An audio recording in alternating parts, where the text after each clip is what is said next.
Now, here's JP. All right. Welcome in to a very special edition, a very special Thursday edition of the PP show. Nick Geddes coming to you live from Tampa. Very rainy. I don't know where everybody is at in Tampa right now. Over in Lithia, very rainy, very stormy. But we continue on. JP is getting set up at Dublin as we speak. He's at a local bar over there. Actually texting with him right now. As he looks to get set up. He's going to join us from Dublin, and we're going to have a lot for you on Florida State, Georgia Tech game to open week 0. I think they're calling it week 1 actually now. Week 0. Week 1, Florida State, Georgia Tech in Ireland. Cannot wait. That's going to be awesome. So we're going to break that down. And then in the second hour, we're going to move into the UCF side of season previews. We've been doing them all week long with Florida State. We've done it with USF, Miami. Florida's coming tomorrow, but today we're going to do UCF. So I'm going to be joined by my UCF Charge On podcast co-host Sean Green, who you guys all know. And then we're also going to be joined by Stephen Leonard of Knights 24/7 Sports. One of the best insiders for all UCF things related, but especially football. So we're going to have fun with that in the second hour. And then, of course, we have Buccaneer football, third preseason game against the Dolphins, the only one of the season that's at home. So should be fun because we're going to see some starters play in that. Barely seen any stars in the first 2 games outside of, the Burns of the world, the KJ Burns of the world, and guys like that. But it's sad we're going to see the offense, the first team at least get 3 or 2 at the very least, and we'll see how that comes together. So that's fun. And then, of course, Rays baseball last night in Oakland. Late night with the Rays. Not sure what I was doing, staying up past midnight to watch that game, but I did. I soldiered on through it, even though I was desperately fading a little bit. But we made it through, and it ended up being a very weird game. And I'll lead off with that today. So the Rays for the first 2 games against Oakland, it's so funny. They had the great series against Arizona, where they sweep a team that had won 18-21, and then they go across the country to go play Oakland, who we all know is one of the worst in baseball. A little better than they were last year, but still one of the worst teams in baseball. But these West Coast could be tricky sometimes, especially for the Rays. And first 2 games, 18 innings, one run off Oakland A pitching for the first 2 games. And then yesterday, it wasn't looking all that much better. Through 4 innings, I believe they had 2 hits and no runs. I mean, the pitching for both sides so far in this 4-game set, they're going to play the later today at 3:30, I believe it is, a daytime game. No more late night with the Rays until they go play the Dodgers after. But pitching was fantastic on both sides, and saw that again. Ryan Pepio doing a really strong outing, and the offense helping out a little bit. And then Jose Siri for this consecutive night. Yes, lightning strikes twice. Siri provides all the offense. Well, not all the offense the Rays needed, but the key offense the Rays needed, because it was 2 there in that 7th inning, I believe it was. And he hits an absolute moonshot into a sea of seats that are not filled by anybody. The Oakland Coliseum, as we know, just completely empty. But Jose Siri, it's like we talked a lot about him coming out of last week when Kevin Cash sort of benched him and, talked about effort and hustle, things like that. And we committed Kevin Cash, and we talked a lot about how Jose Siri's time with this team, probably this was going to be it, because sometimes his act wears a little thin. He's an emotional player, but when you're hitting 200 and you're doing that stuff, I think everybody sort of gets to their breaking point. And I thought the Rays were getting close to that. But to give credit here, the first time this happened earlier this season, Jose Siri responded and went on one of his hot streaks. And now he's gotten himself back into the lineup after the benching and being called out publicly by Kevin Cash. And here he is hitting 2 just very key home runs to get them 2 very important wins here in Oakland in tight games where much of your offense wasn't really doing much. So it's the Jose Siri thing. Like, he's such an enigma, and very polarizing to this team. But we know that he brings the energy. He's fun to watch when he's going strong. It's just we don't see it enough. We don't see it enough. But I think he had this stretch earlier this year when they played Oakland. It was the same thing where he sort of put the Rays offense on and got these big hits. So I don't know. Something about Siri playing Oakland that seems to rejuvenate him a little bit. So good for Jose Siri. We saw Drew Rasmussen come in and was able to shut the door in the 8th. Man Rodriguez gets the save. So the Rays, they jump back over 500. Still 6.5 back of the playoffs. They've got to go like 26-12, I think it is, something like that, to probably hit the marker they need in these last 35, 36 games. And you got to jump 3 teams. I think we just don't see it. I don't see it. I mean, winning 2 games against the Oakland A's doesn't really change that for me. Although, you give them credit for the sweep, but I don't foresee that happening. But that wasn't the only thing. I said this was a weird night. And so we had Kevin Cash get ejected from this game. I think it was in the 5th or 6th inning.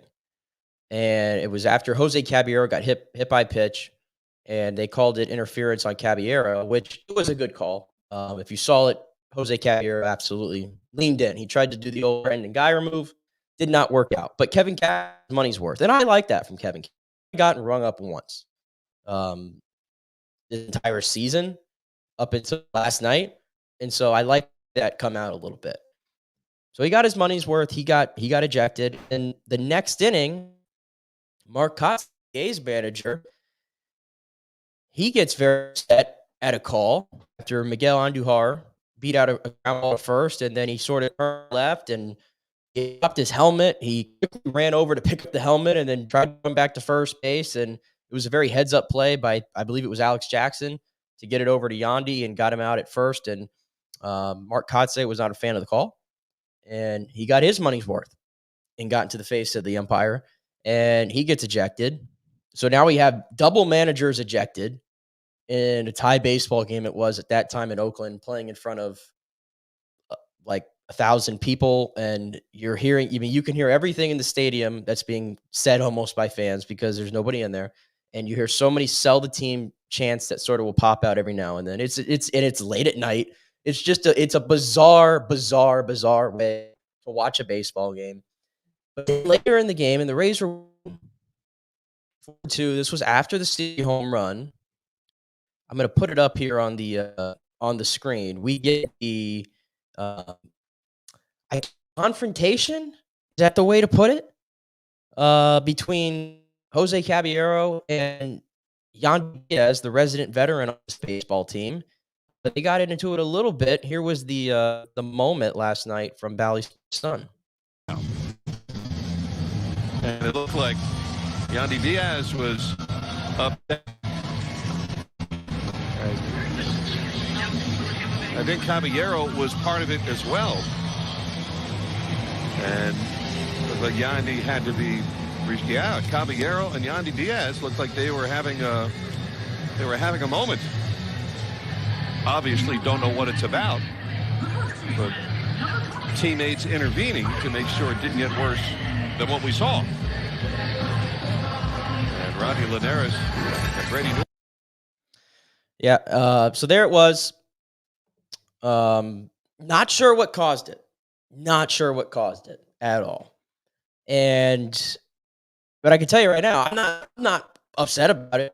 I'm not coming on here and rip this team or anything like that. Like, oh, why aren't you together and all that stuff? Because I mean, the way the season is gone, and the fact that the record indicates they're better than probably what they have showed. We know that it's been a bit of a tough season, and still fighting. You see that. And when I see like this, I mean, obviously the guys still care. Yandy Diaz, like I said, he's the resident veteran in that clubhouse, and he's usually stoic and just kind of goes about his business. I love that about Yandy. He's sort of that quiet leader. But whatever it was that set him off with Jose Caballero, he was obviously ready to check. And I think the best form of police, whatever this was, should go on between the guys in the clubhouse. It doesn't always have to come from the manager. In fact, I prefer it would come from the players to protect themselves. And we've been looking for leaders and stuff like that. Again, we don't know what caused it. I'm going to pull up the audio from Kevin Cash here in a second, and Jose Caballero as well. But I really don't have a problem with it. We've been sort of looking for some of this fight and some of this this attitude out of this team. We saw it last night from the manager, and then we saw it obviously with your veteran Jose Caballero. The one thing I will notice is this is just observing. This is obviously no intel or anything. Since the Rays traded Randy Arozarena and Isaac Paredes, and obviously Christopher Morel. This is Morel, and he came into the team. There's little. Do you want to call it a click? Maybe you call it a click between Christopher Morel, Siri, Jose Caballero, and Junior Caminero. He's obviously only been here for about a week, but you've noticed that every time one of those four guys, hits a home run or does something really big, they have their little thing in the corner of the dugout where they're all celebrating and stuff. You could almost call it like its own little side section of the clubhouse. And I'm not trying to stir anything up. I'm just observing. You all have seen it too. So I don't know if Yandy, being the very stoic, all business type approach, sees that stuff and set something happen. I don't know. But it's just an observation that I've seen, that it seems like those four players are sort of separate to themselves. And yeah, who knows? In general, though, I did not have a problem with it. I thought they've been showing some fight on the field, and I had no problem with that action there. But I'm going to move over to the Kevin Cash audio. He did speak with Trisha Whitaker right after, even though he rejected. So here was the audio last night from Kevin Cash. Then obviously we did see Diaz and Jose Caballero get a little frustrated with each other there in the dugout. Do you know what that was about or what happened there? Yeah, not too much about what it was about, but it happens. I mean, we're in a season right now where we're trying to fight and claw every way to get back into this thing. We got a lot of work to do. So we got two guys that are really competing. We got a bunch of guys that are really competing and want things to go perfectly, and sometimes they don't. And seemed like there was a little friction, but I'm very confident we'll move on from it and be ready to go. So Kevin Cash, not concerned at all right there. And by the way, I'm starting to see your comments. Yeah, unfortunately, when the weather is not great over here at my home in Lithia, when the weather's not great, my Wi-Fi tends to be a little fuzzy. So I'm going to try to do the best I can to fix that when I hit this break in a second. I apologize for that, but see what I can do going. But before I go to break, I'm going to play real quick the audio from Jose Caballero. I'm going to pull that up here now because Jose Caballero did speak. Yandy declined to speak about the incident, which is not all that surprising, but here was the Jose Caballero audio of what happened between him and Yandy. We obviously, saw a little bit of a frustration there boiling between you and Yandy Diaz. Can you just take us through what happened in that moment of the game? Emotions got on us, so we're trying to be the best player we can be. We're competitors, and the emotions got us, and we're just trying to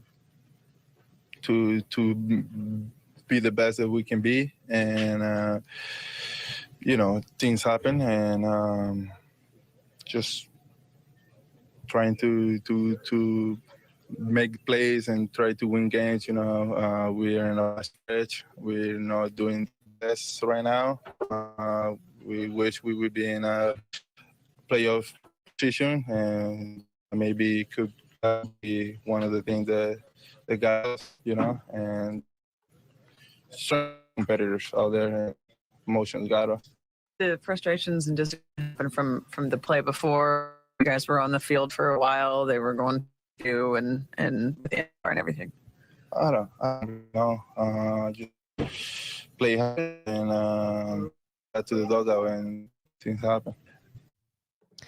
Things happen, according to Jose Caballero. Same thing Kevin Cash said. So, yeah, it looks like an isolated incident. Hadn't seen anything leading up to last night that would have indicated there was friction there. But, this is professional sports.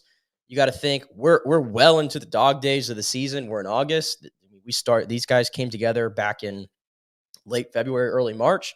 So, and as Jose Caballero mentioned, they had a lot of high expectations coming into the season. Not just our expectations. And remember, the owner said they were all in. Remember that. And it's been anything but startling of a season so far for these Rays, being 2 games over 500 at this point. They have not been in this territory probably since going back to 2017 at this point, 2018 in the season. I mean, it's been a lot of winning, and wins have been harder to come by this. So, but again, they're fighting on the field in a good way, and sometimes you're going to have moments like this. I mean, we can go back to.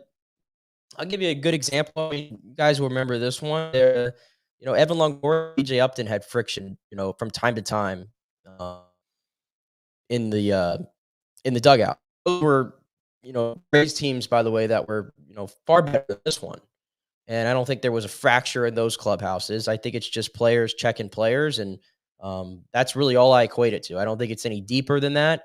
Obviously, if we have incidents like this pop up every night or every week, it'd be different, but I haven't seen any of that. So I think it's just an isolated thing. The guys care, clearly. I don't think anybody's going to say they don't care. And I think you leave it at that. But the most important thing was the Rays got to win. We'll see if they can get 3 out of 4 in Oakland tonight, or this afternoon, rather, at 3:30. Trying to see who's pitching for that game tonight. Or this after. I keep saying tonight. This afternoon. Yeah, Jeffrey Springs on the mound. He had his best outing last time out since coming back from the Tommy John surgery. And he's going to go up against Osvaldo Bido. Hope I pronounced that right for Oakland. Those Oakland pitchers, by the way, very impressive. Mitch was impressive last night. They had that kid come up and make a major league debut last night. 8th inning there, and he was light up. So, yeah, the Oakland A's are they're not on the come up necessarily, but they have some good pieces. But hopefully the Rays can get that done. All right, I'm going to hit a break. And again, I apologize for the Wi-Fi. Just bad weather always does this to me, which is unfortunate. But I'm going to try to see what I can do to make it better. In the meantime, AP looks like he's getting ready to join us here in just a few minutes. So we'll be back on the other side of the break, and we'll do a lot of FSU talk, Georgia Tech. Going to get down into some details about the Bucks offense tomorrow night at J. Before we get our UCF preview in the second hour, as always, brought to you by the G's Law Group, Bay Area Modern Medical Center, Italiano Insurance, Golden Diamond Source, the Gettys Gordon Group, EPI, and Rogers Golf Park, Rogers Golf Course. We'll be back in about 4 minutes. Stay with us.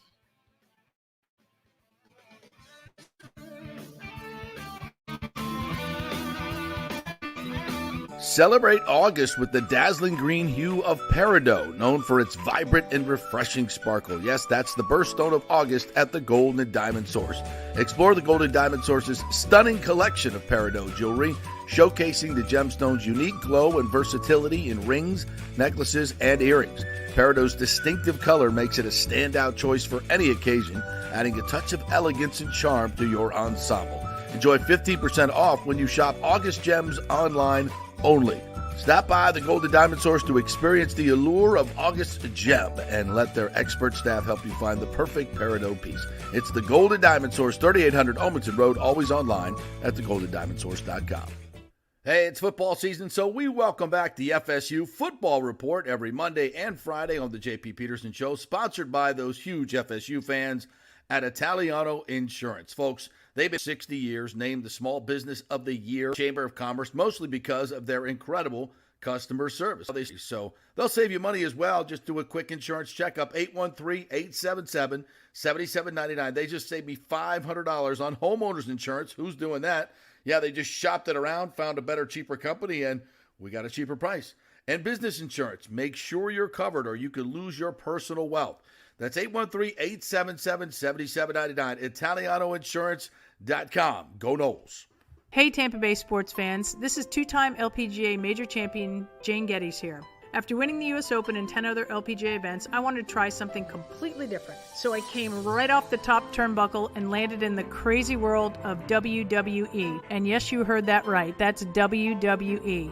Working for the Vince McMahon as the VP of Talent Relations for the company. Now, though, I want to work for you. Everything I've done in my life, I've done with incredible passion. And now I've turned my focus to leading the best real estate team in Tampa Bay, the Geddes Gordon Group with Keller Williams in South Tampa. If you're looking for a new home, an investment property, or looking to sell your current home, we will give you major championship level service. When you choose Geddes Gordon Group, you become part of our inner circle, like family. So if you're looking for a few golf tips or a golf course view, we're going to stripe it right down the fairway. Call me at 813-485-6808 or go to GettysGordonGroup.com, or again, give me a ring at 813-485-6808.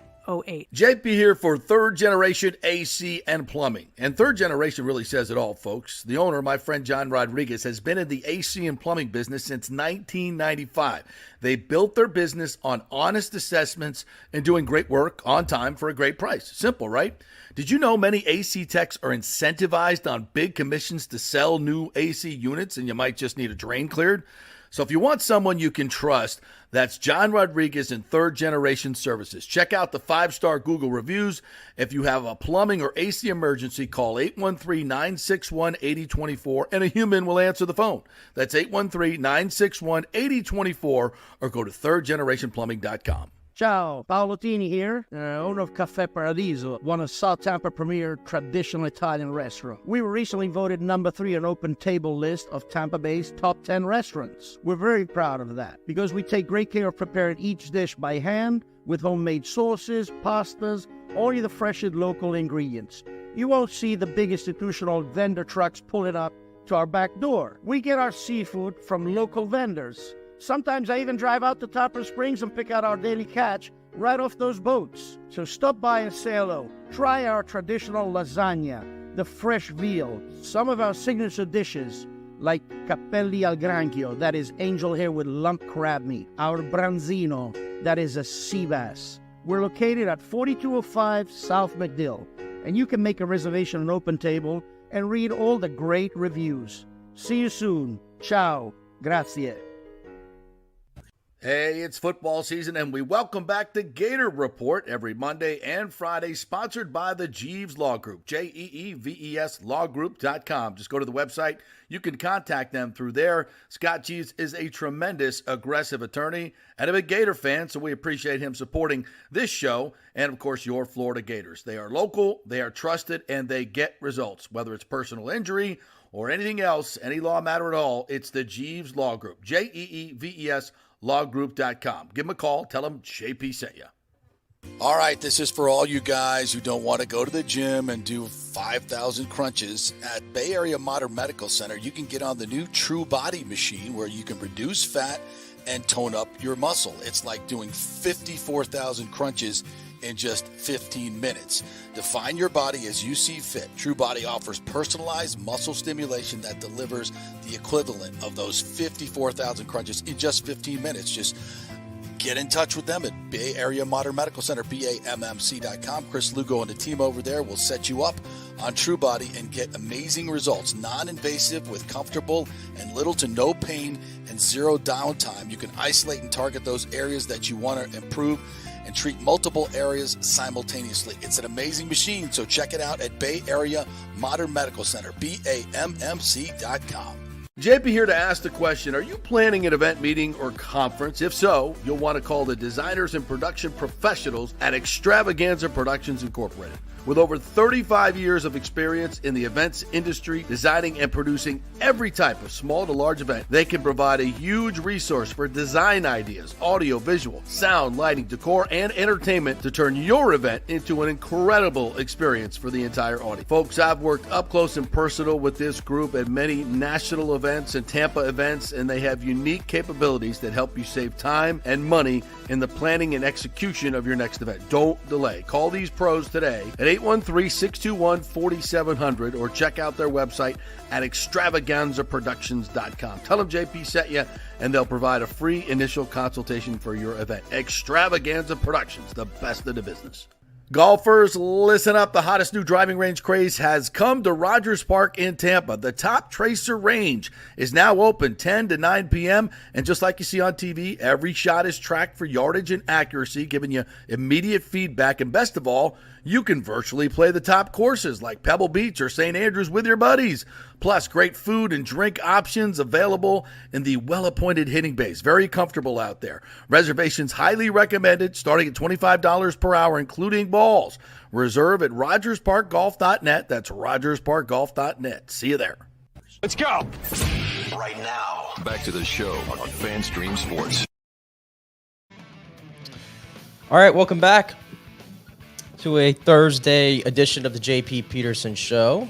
JP getting set up right now over in Dublin as we're about 48 hours out from the week one opener in college football, Florida State versus Georgia Tech. That is a noon kickoff, I believe. So I'm absolutely jacked up for that. And remember, guys, this is your time. This is your time. It's the fall, the weekend. This is your time. Saturdays and Sunday. If you can, both, God bless you. But at least Saturdays or Sundays, this is your time. The couch is home, chicken wings, your choice of beverage, nachos, whatever your tradition is for watching football. This is your time. We've waited for it, and it's gonna be great. So I'm excited for that. And with that, I'm going to lead into a little Buck talk here. As we mentioned, tomorrow night, Buck Dolphins, the final pregame. We're going to see some of these starters, probably just a series or two to sort of run the offense and go through the, make sure, Barton's snapping to Baker and just things like that they've done repeatedly in practice, but just do it in a live sim. So don't know if we're going to take much from it, but obviously there's a lot of spots where I think there's some good competition on this Buccaneer team. And I did find this little thing interesting because, the whole Camp Kumbaya for the Bucs, and it's been a great offseason for them. And we talked about the vibes being high. And I suppose you could say that at every camp. We're just around the one here in Tampa Bay and we see it. But I think every camp for the most part probably goes into it and says, you know what, we're optimistic. We're all 0-0 right now. Anything can happen. There's turnover in the playoffs every single year lately. And there's optimism there. But I think there is genuine optimism for the Bucs. And they started out hot in camp, but you could definitely tell that everything in Jacksonville, from what we heard in the joint practices, wasn't the best display of what they had to offer. And then we saw the preseason game, which was a little ugly, if we're going to be honest with you. But there's a lot, and I brought that up because there was this comment from Todd Bowles. I saw this speaking, I believe it might have been yesterday or the day before, and he was asked about, does he think this is the deepest roster he's had since taking over as head coach in Tampa Bay? And of course, you had the year in 2022 where we thought they had a very deep roster, and I'm sure that goes into this answer because Todd Bowles said, no, absolutely not. I think it's deep at maybe 2 or 3 spots, but not very deep otherwise. We're trying to find those guys. That's a pretty blunt and to the point way of saying it from Todd Bowles. Again, deep at maybe 2 or 3 spots, but it's not very deep otherwise. And in observing everything going on throughout camp and those spots that are deep and some of them that are not, I have genuine concern. I'm going to say it right now. I touched on it a little bit in the offseason because I've never been convinced, he showed me this year, but I've never been convinced that Jamel Dean is a number 1 corner in the NFL. Because The ball skills, quite frankly, are just not there for me, for him, number one corner. And, I know PFF rates him really highly on his coverage and things like that. And to be fair, he has been in that department. A true number one corner, I don't think the Bucs have that, because I just don't think Jamel Dean is it. And they're putting a lot on Zion McCollum's plate. And at this point, Zion McCollum's one of the most important players on this team this year. He has to perform. Why does he have to perform? Because I don't really like what I'm seeing out of this cornerback, depth right now that we've seen.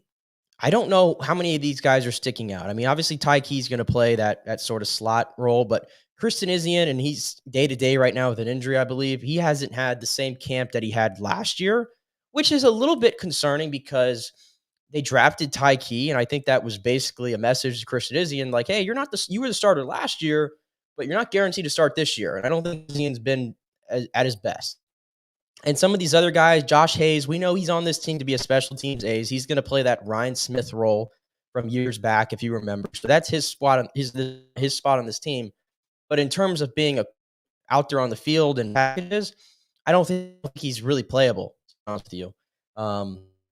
Keenan Isaac is probably the one that is doing to make this team, just because he's the only one that's shown any true balls. You have Bryce Hall, guys like this, but I'm just not convinced on the depth to have at cornerback this year. And so that's one of my concerns, and one of those spots that I don't think they're as deep at. And then obviously the outside linebacker room, they're raving about the depth that they have there.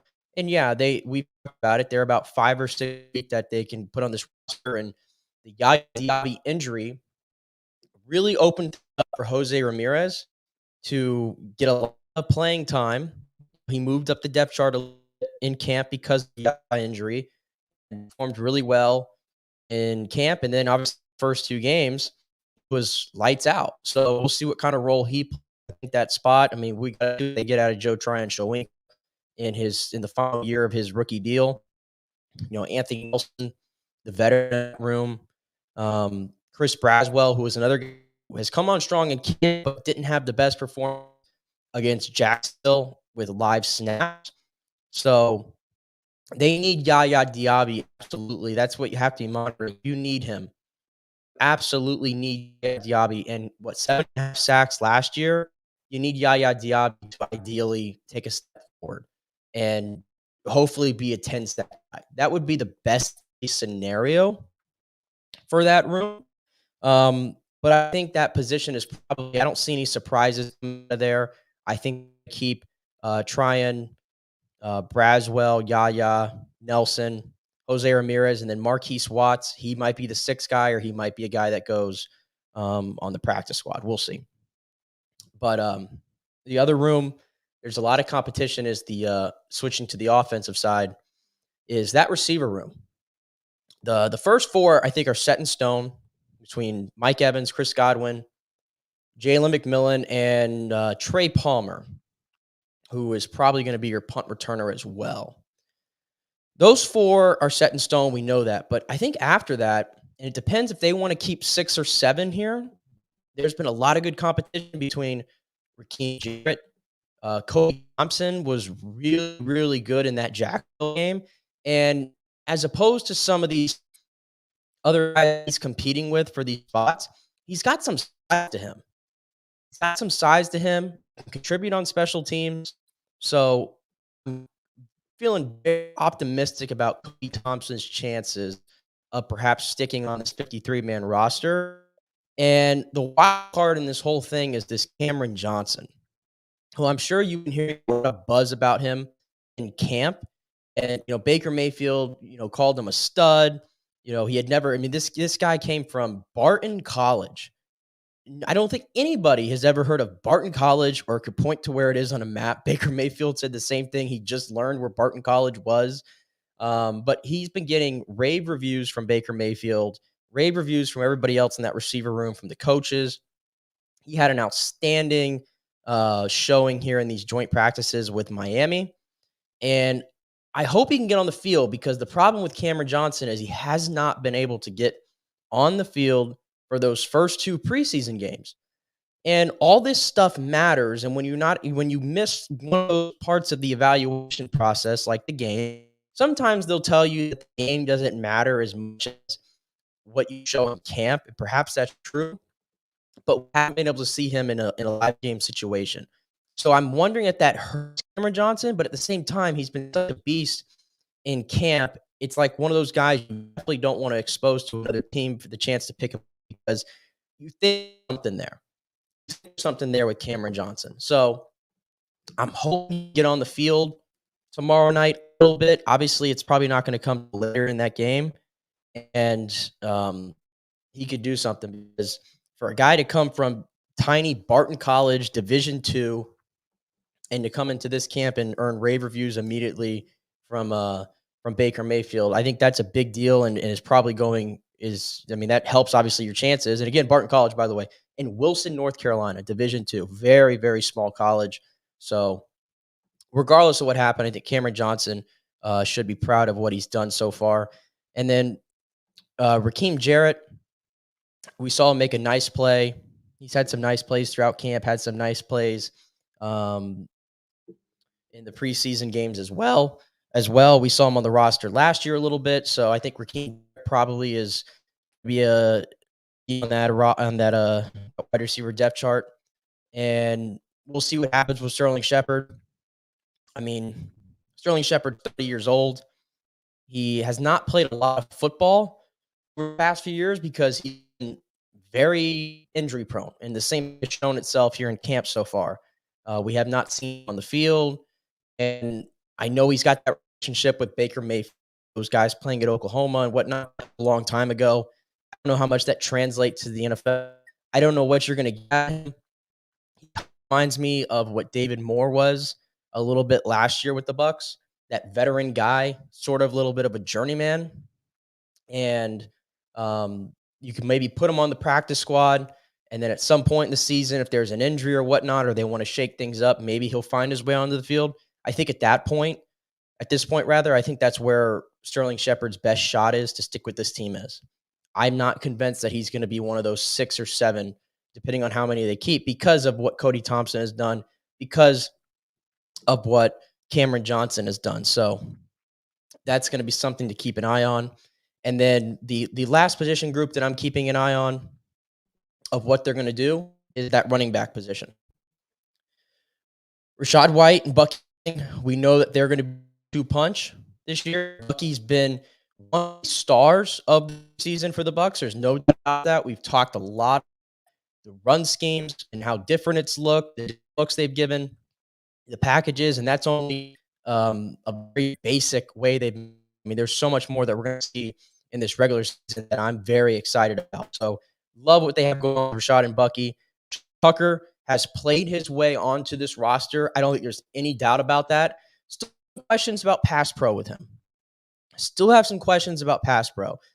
I've seen some explosiveness this year with some of his runs in those preseason games, and he's been able to find holes and things. He showed good vision, good balance. So I think Sean Tucker has played his way on the team. The reason why is because Chase Edmonds, he's another guy, sort of like Sterling Shepard, a veteran, been around for a while. He's had a lot of injuries. And Chase, last year when he got on the field, did he impress you? Not really. He didn't impress me. I don't think he impressed many fans. I don't think he really did much to stand out in the opportunities that he got. So do they want to keep 4 running backs? I would imagine probably will keep 4, but they're probably only going to dress 3. And I think the way Sean Tucker has performed to this point, he might be ahead of Chase Edmonds in that pecking order. Again, we're breaking down 4th running backs. We know that primarily on Sundays it's Rachaad White and Bucky. But I just think that Sean Tucker has done enough at this point. I think Chase Edmonds has helped his cause. So those are a few positions that are still a little bit open. We're going to see how those battles pan out. Obviously, a lot of cuts coming out of the game on Friday. You're going to see those cuts happen on Saturday and Sunday, and they'll get this thing down to 53 before we get to September 8th, the opener against Washington. Going to be so much fun. So there you go. We're going to hit another break here. JP's still working on things, trying to get it together, so we'll see if he can join us live from Dublin. and we'll get into this Florida State Georgia Tech game. But in the meantime, we'll be back in 4 here on a Thursday edition of the JP Peterson Show. Stick with us.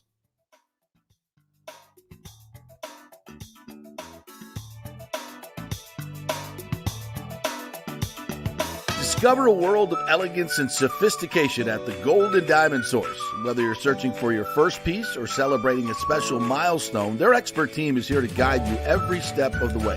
Navigating the world of fine jewelry can be overwhelming, but it doesn't have to be. Their knowledgeable staff is dedicated to helping you choose the perfect piece, ensuring you feel confident and informed. At the Gold and Diamond Source, they pride themselves on offering only the highest quality jewelry. From stunning engagement rings to timeless watches, each piece is crafted with precision and care. So take advantage of their 5 years interest-free financing. This means you can get a $5,000 piece and only pay $83 a month. And if you're new to buying diamonds, their first-time buyer program will educate you on the 4 C's: cut, color, clarity, and carat, and help you understand the different shapes and sizes available. Go enjoy the great staff at the Gold and Diamond Source. You'll be family forever. It's the Gold and Diamond Source, 3800 Ulmerton Road, always online at thegoldendiamondsource.com. Hey Tampa Bay sports fans, this is two-time LPGA major champion Jane Geddes here.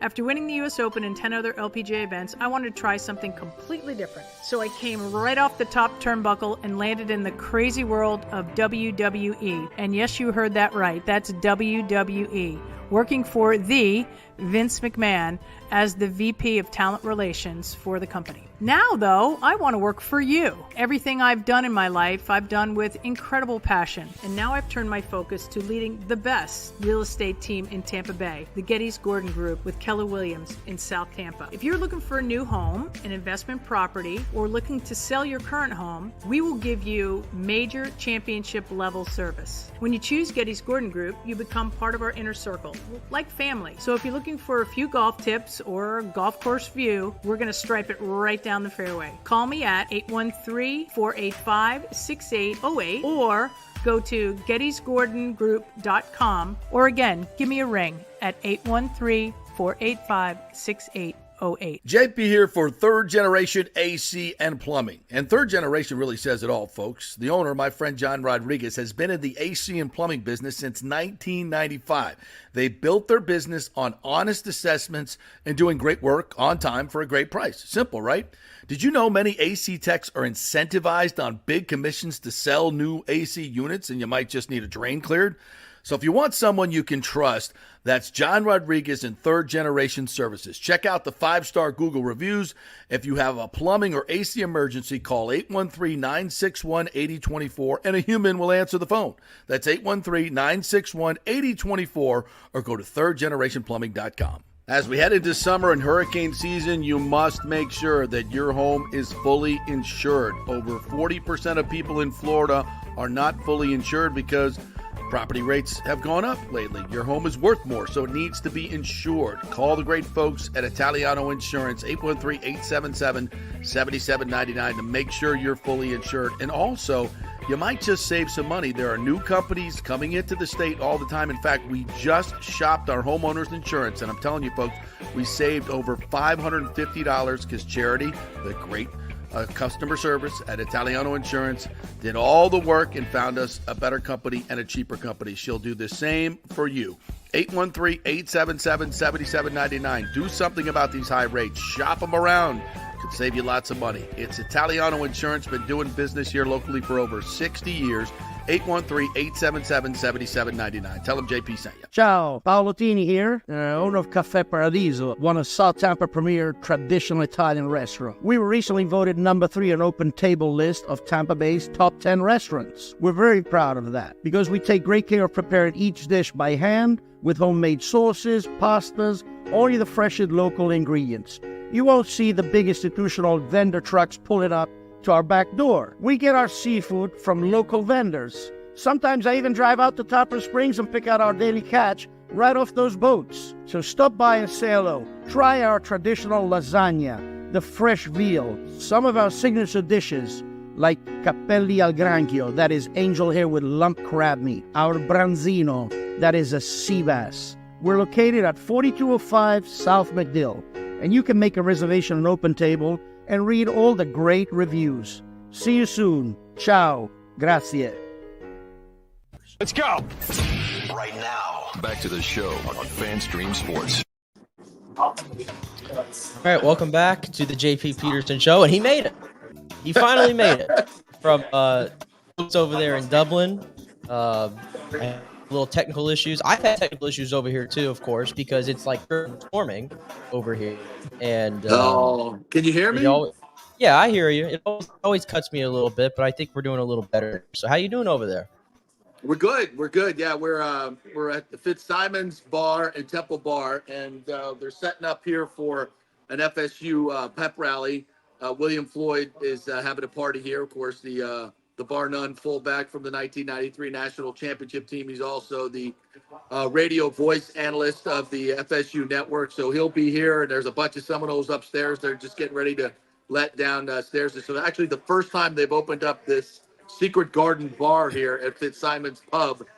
It's the first day. In fact, they just delivered the furniture. The pub upstairs has been here for 30 years. It's their 30th anniversary. So we've been up there having a few Guinness here. That's the mother's milk of Ireland. And enjoying some good Irish music up there. Tons of Seminole fans. So they'll all be parading down here at the in a few minutes and to have a fun little pep rally. The team is here. FSU arrived today at Dublin International Airport about the same time we were coming over from London, and so there was quite a contingent there. So they'll have. I think they're gonna have a short practice today, just get their legs under them. Another walkthrough tomorrow, and then Saturday is game day. If you can believe it, like the college football season is freaking here, and I'd say Dublin is absolutely crawling with Seminole fans. Seminole fans everywhere. The Avila Stadium sits I think 50,000, and I'm guessing about 45,000 is going to be Seminole fans. Big home field advantage for FSU. Yeah, I'm as I said earlier, it's our time. We get 16 or 17 of these weekends to ourselves, and we got to live it up. You got to live it up, and you're doing it the best. You're drinking, which I mean, I'm not gonna blame you. I'm not gonna blame you. You're in an Irish bar. What else are you gonna do? You got to drink this. Of course you do. Guess who's here with me? There he is, the Gator. Scott the Gator Jeeves, who made the trip. The Gator who made the whole trip. Scott Jeeves of the Jeeves Law Group is here. He's mandated to root for Florida State, even though he's a Gator. So he's already said that's the thing. So there's 45,000 Seminole fans here and one. I haven't seen one Georgia Tech fan, so I got one Florida fan and no Georgia Tech fans. So that's just how it's going to be. I having a good time here. Yes, I'm enjoying it. Definitely enjoying it. It's his first time in Dublin. It's about my 5th or 6th time here in Dublin. My ex-wife is from Dublin, so we made many jaunts over here. So I'm showing him around the Temple Bar area. This area here, and first time he's ever been in a Dublin pub where we had all the traditional music going on upstairs with the Irish fiddle and all the good stuff. So a little bit of fish and chips. We had to do that. It's the law. So fish and chips, a Guinness. What are you drinking? Harp. And a harp. That's how we do it here in Dublin. That's great. We're about 48 hours from game time. I have a feeling I know where you're leaning. I mean, Florida State, I think it opened up as a 13.5 favorite. It's dropping a little bit. I think it's down to 11.5 right now. Maybe part of that is some of these games can be a little wonky when it's the first game of the season and you're playing overseas, stuff like that. What are your feelings going into this Florida State matching up against Georgia Tech? Well, here's the thing about this team, and I don't think anybody knows what to expect, right? I mean, this is a completely new team at all the skill positions for Florida State. DJ Uiagalelei, who will make his first start. Obviously, he's got tons of starting experience at Clemson and Oregon State. So it's not like he's a freshman starting quarterback. This is a guy that's been in big games and big situations. This will not be overwhelming for him at all, but it is a new offense. It's new receivers. It's new running backs. Almost all the skill positions are, except for maybe Lawrence Teofili. You talk about a lot of production gone for Florida State. Johnny Wilson, Keon Coleman, so much that they Trey Benson. I mean, I think it's close to 70%, 75% of their offense is gone. So I think you replace them with incredible talent across the board. The receivers are a little green. Hakeem Williams, Ja'Kai Douglas. These are guys that have played before but have not been featured. So you don't know. I mean, you think they're going to be good, but you don't know. I mean, as a betting man, would I take the 13.5 points? Absolutely. It's still a conference game. Georgia Tech's the team that beat Miami last year in Miami. Right. We all remember that game, the kneel down game. So it's not like they're, some chump change team. And they got a new regime there in the last couple of years.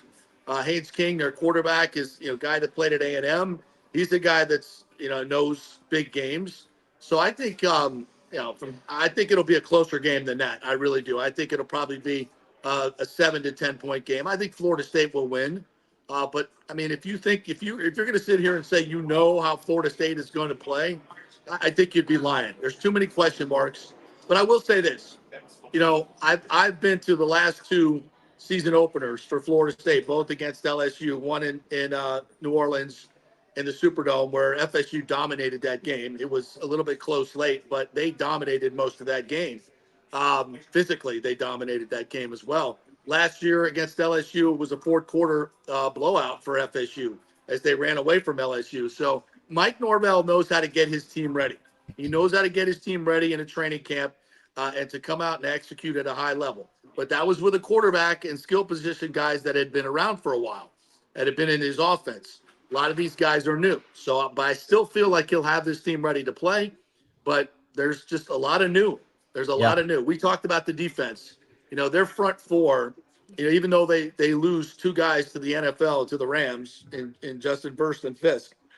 We talked about it with Pat Burnham the other day. They could be better up front with Patrick Payton, Marvin Jones Jr. coming over from Georgia. Those 2 bookend ends, I think it's going to be, one of the best pairs in the nation in terms of rush ends. And inside, you've got Josh Farmer and Darrell Jackson. Both of those guys, Darrell Jackson certainly is listed in the top 5, top 10 in next year's draft. He's a beast, but an unknown. He didn't play last year because of the stupid NCAA ruling. But he's itching to play and show how good he could be. But that front four could be as good as any in college football. And that's where you win a lot of games. The SEC teams are beasts because they're all big and talented on the defensive line. Right. And Florida State has an SEC caliber defensive line. And their offensive line is almost all seniors, or at least 4 senior starters. I mean, they are experienced. They are big, especially inside. Both guards going 330 pounds. Maurice Smith at center's got great experience, very talented. So, I mean, this is a good group of players. But until you see them do it as a team, you don't know. You don't know what they're going to be. Yeah, I mean, they're one of the biggest unknowns in all of college football. And that's why, I've been seeing this conversation happen that I guess, every year, there's always one team that's pre-ranked in the top 10 that ends the season unranked. And FSU has sort of been that team that many have said they're going to be the one. There's too many unknowns, and one of those teams is going to be unranked. Paul Feinbaum. Yeah, it's mostly Paul Feinbaum and the Mickey Mouse Network. But so take that with a grain of salt, I guess.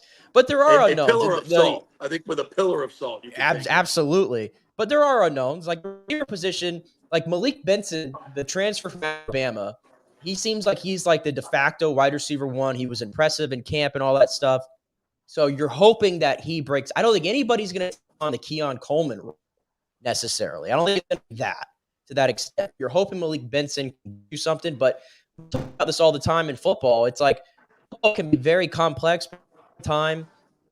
The thing is, if you can control the line of scrimmage on both sides, you've got a shot.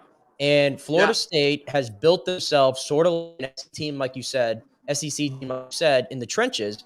The defensive line, I heard Pete Thamel, ESPN. I mean, he gets marks for this because he said that Florida State had the best defensive line in the country. That was Pete Thamel's words. Now we got to see what Marvin Jones Jr. looks like. We got to see what Darrell Jackson looks like. But the pieces together, they stand out. And the offensive line, like you mentioned, I mean, we're only 3 years removed, JP, from FSU putting together one of the worst O-lines that I have ever seen, that any of us have ever seen in major collegiate football. Like, and I now think they've turned I it think it into a was strength. I think it was 4 years ago. It was 4 years ago since we're starting a new season, where Miami, I think, had 12 sacks in the game, and in Tallahassee. It's one of the most embarrassing performances I've ever seen from a Florida State team. Like, it was 12 sacks, but it felt like 50. I mean, it was so bad. It was just a turnstile. And Mike Norvell vowed right there that is the number one goal is to completely remake that offensive line, and they've done that. They brought in some tremendous, Richie Leonard from the Gators, Fitzpatrick, I believe, is from Alabama. Terrence Ferguson from Alabama. Ferguson. Yeah, I got Fitzpatrick on the mind here. By the way, look at that. Scott Chiefs brings me a brand new Guinness. How Look about at that? How about that? A man runs out of his Guinness, you bring him another one right away. Beautiful. Thank you, Sharp. So I agree with him. Obviously, he's gonna. By the way, Pete Thamel, congratulations for getting fired by ESPN, because we know one thing: you say something good about Florida State, you're out. You're out. Ask RG3. Ask Sam Ponder. You're out. So, I think what's going to be interesting, what a lot of people are talking about, is College Game Day. There's an internal kind of debate going on with Seminole fans about, should we show up and be classy or show up and be rude? And I think obnoxious. It's obnoxious and rude, I think, is going to win today. Yeah, you got to remember, it's going to be it's going to be 6:00 here for College Game Day. So we'll the whole Seminole tribe will have had a whole day of Temple Bar and pre-gaming. So I would think that it's going to be quite raucous and I don't know if you'll be able to hear one word that Kirk Herbstreit says. Every time he talks, it's just going to be I don't know. They're going to have to turn the crowd mics down. It's going to be, the signs tomorrow are going to be incredible. I can't wait to see some of the witty signs. And we'll see if they even allow them in, because they check everybody's signs on the way in. So right. I'm sure, and they allow a lot. We've seen some pretty risque, naughty things on College Game Day signs, but I don't think they're going to allow anything as it pertains vis-a-vis to Mr. Herbstreit. So I will report back as to what the security is doing at College Game Day entrance. I know yeah, we got it right there. There he is. You're on yet? Yeah, come on, jump in. All right, there's the man, William Floyd, bar none, right here. Sit right down, my friend. Hi, how you doing? Good. Well, I can tell you, William, I didn't have this on my bucket list. That you and I are sitting in a bar in Temple Bar, right, listening to the fight song, getting ready to watch Florida State play football. Yeah, you can't beat this right here. This is what it's all about right here, JP. Go Noles! What's up, y'all? Turn that down just a little. It works, by the way. It works really good. It works great. It works great. So we were just talking about probably the strength of this football team. I'm going right into football. Right, no doubt. That's the defensive line, which I think even ESPN, Nick Gamble just said, Nick just told me that he ranked it number 1 in the nation. Do you think that's the strength of this football team? I do. I think when you create problems for another team is being able to put pressure on the quarterback, and anytime you can make your opposing quarterback feel uncomfortable, that's going to make you successful. And we have a bunch of talent and a lot of depth on the people. You think you played a little ball with Marvin Jones Sr. Yeah. What do you think of Marvin Jones Jr.? I love it. I tell you what, he has all of his dad's talent. He's faster. He's bigger, stronger. That's hard to beat. That's hard to beat. His dad was a monster, a Lombardi trophy winner. So, great football player. I think his dad was number 4 pick overall in the draft of the Jets. So, and they love him up there. You go up to the Jets facility, Marvin Jones was all over that facility. So, I think Junior is going to be fine. Yeah, and Patrick Payton on the other side. What do you expect from him? Man, I expect him to just keep building on what he did. This kid came in ACC Freshman of the Year. He was on the ACC All-American team last year, and just going to get bigger this year. He is one of those players that you like to see are relentless. Yeah. He gets to the quarterback. He has a motor that doesn't stop, so I love to see him compete.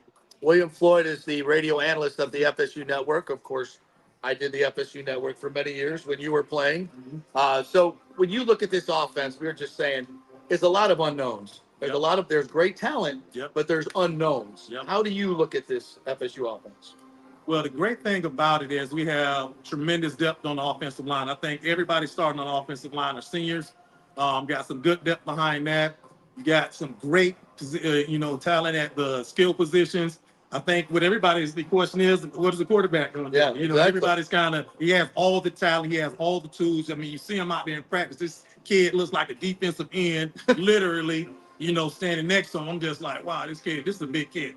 So that he has all the tools. He started at Clemson, went out to Oregon State, had a decent year out there, and then he's back here. He wanted to come back closer to this side. I think he likes the East Coast a little bit better, and I think him and Micah mesh really well. And I think that's what's good about Mike is that he's been able to really hone in and change up his coaches for everybody. Because I think we're in the age now that everybody understands you can't just coach everybody the same way. Right. You have so many different mentalities. You can say something to one guy and you might crush him. You say something to one guy, you might motivate him. So it's a fine line in between that. So you just have to make sure you're doing the right thing. But the offense, I think we have all the talent we can stand. Now how do we put that together? I was just saying, Mike has proven the last couple of years against LSU that he knows how to get a team ready for week one. That's tough though, isn't it? You never know who's going to show up in week one, right? But he's the last 2 years especially shown that they're ready to play. I expect the same. That's one thing. Yeah, they're going to be ready to play. And one thing I've loved about his staff too is the ability to go in at halftime and make adjustments that really help this team succeed in the second half. They play most times better in the second half than they do in the first half. I think once they figure out the team they're playing, their opponent, he knows exactly what offensive plays work for that. I think Fuller knows how to start shutting down what they're doing offensively, and that's why I think we play a lot better in the second half. All right, so how do you think this game turns out on Saturday? I think we come out. I think both teams going to be a little rusty, but I think that we have some good talent, and I believe that. Oh my God! Look at this, baby. Yes, sir. That's Scott G's Gator. Yeah, Gator. I love it, man. He's bringing me a Guinness, man. Look at that guy. Look at that guy. Cheers. Yeah, absolutely. Cheers. Let's man. do this, my friend. I know you got to get to all the folks here that are coming to see you. So I thank you for stopping by, my friend. We're in Dublin. Yes, man. First time ever nose out of the country. Have you been here before? I've never been to Dublin. Yeah. The farthest I've got across the pond is Bermuda. Okay. Play some golf over there. I didn't get all the way over to are you playing golf while you're here? I don't have any time. That's one thing that's left. So I said I was going to try come to back go out next year. Well, I think I'm going to go out Sunday, and I'm going to try to go find somewhere I can at least take some pictures that will sound like I was playing golf. But yeah, we're going to definitely have to come back and get it done. Well, William, thanks, brother. Appreciate your time. Now we'll have some fun today. Please go Nose. There we go. There he is, the man, bar none, William Floyd, with our Guinness. So I think we've accomplished everything here in about 20 minutes that we needed to accomplish, right? No, I literally have major FOMO right now. Like I'm sitting over here. Like, first of all, it's not raining over there in Dublin, is it?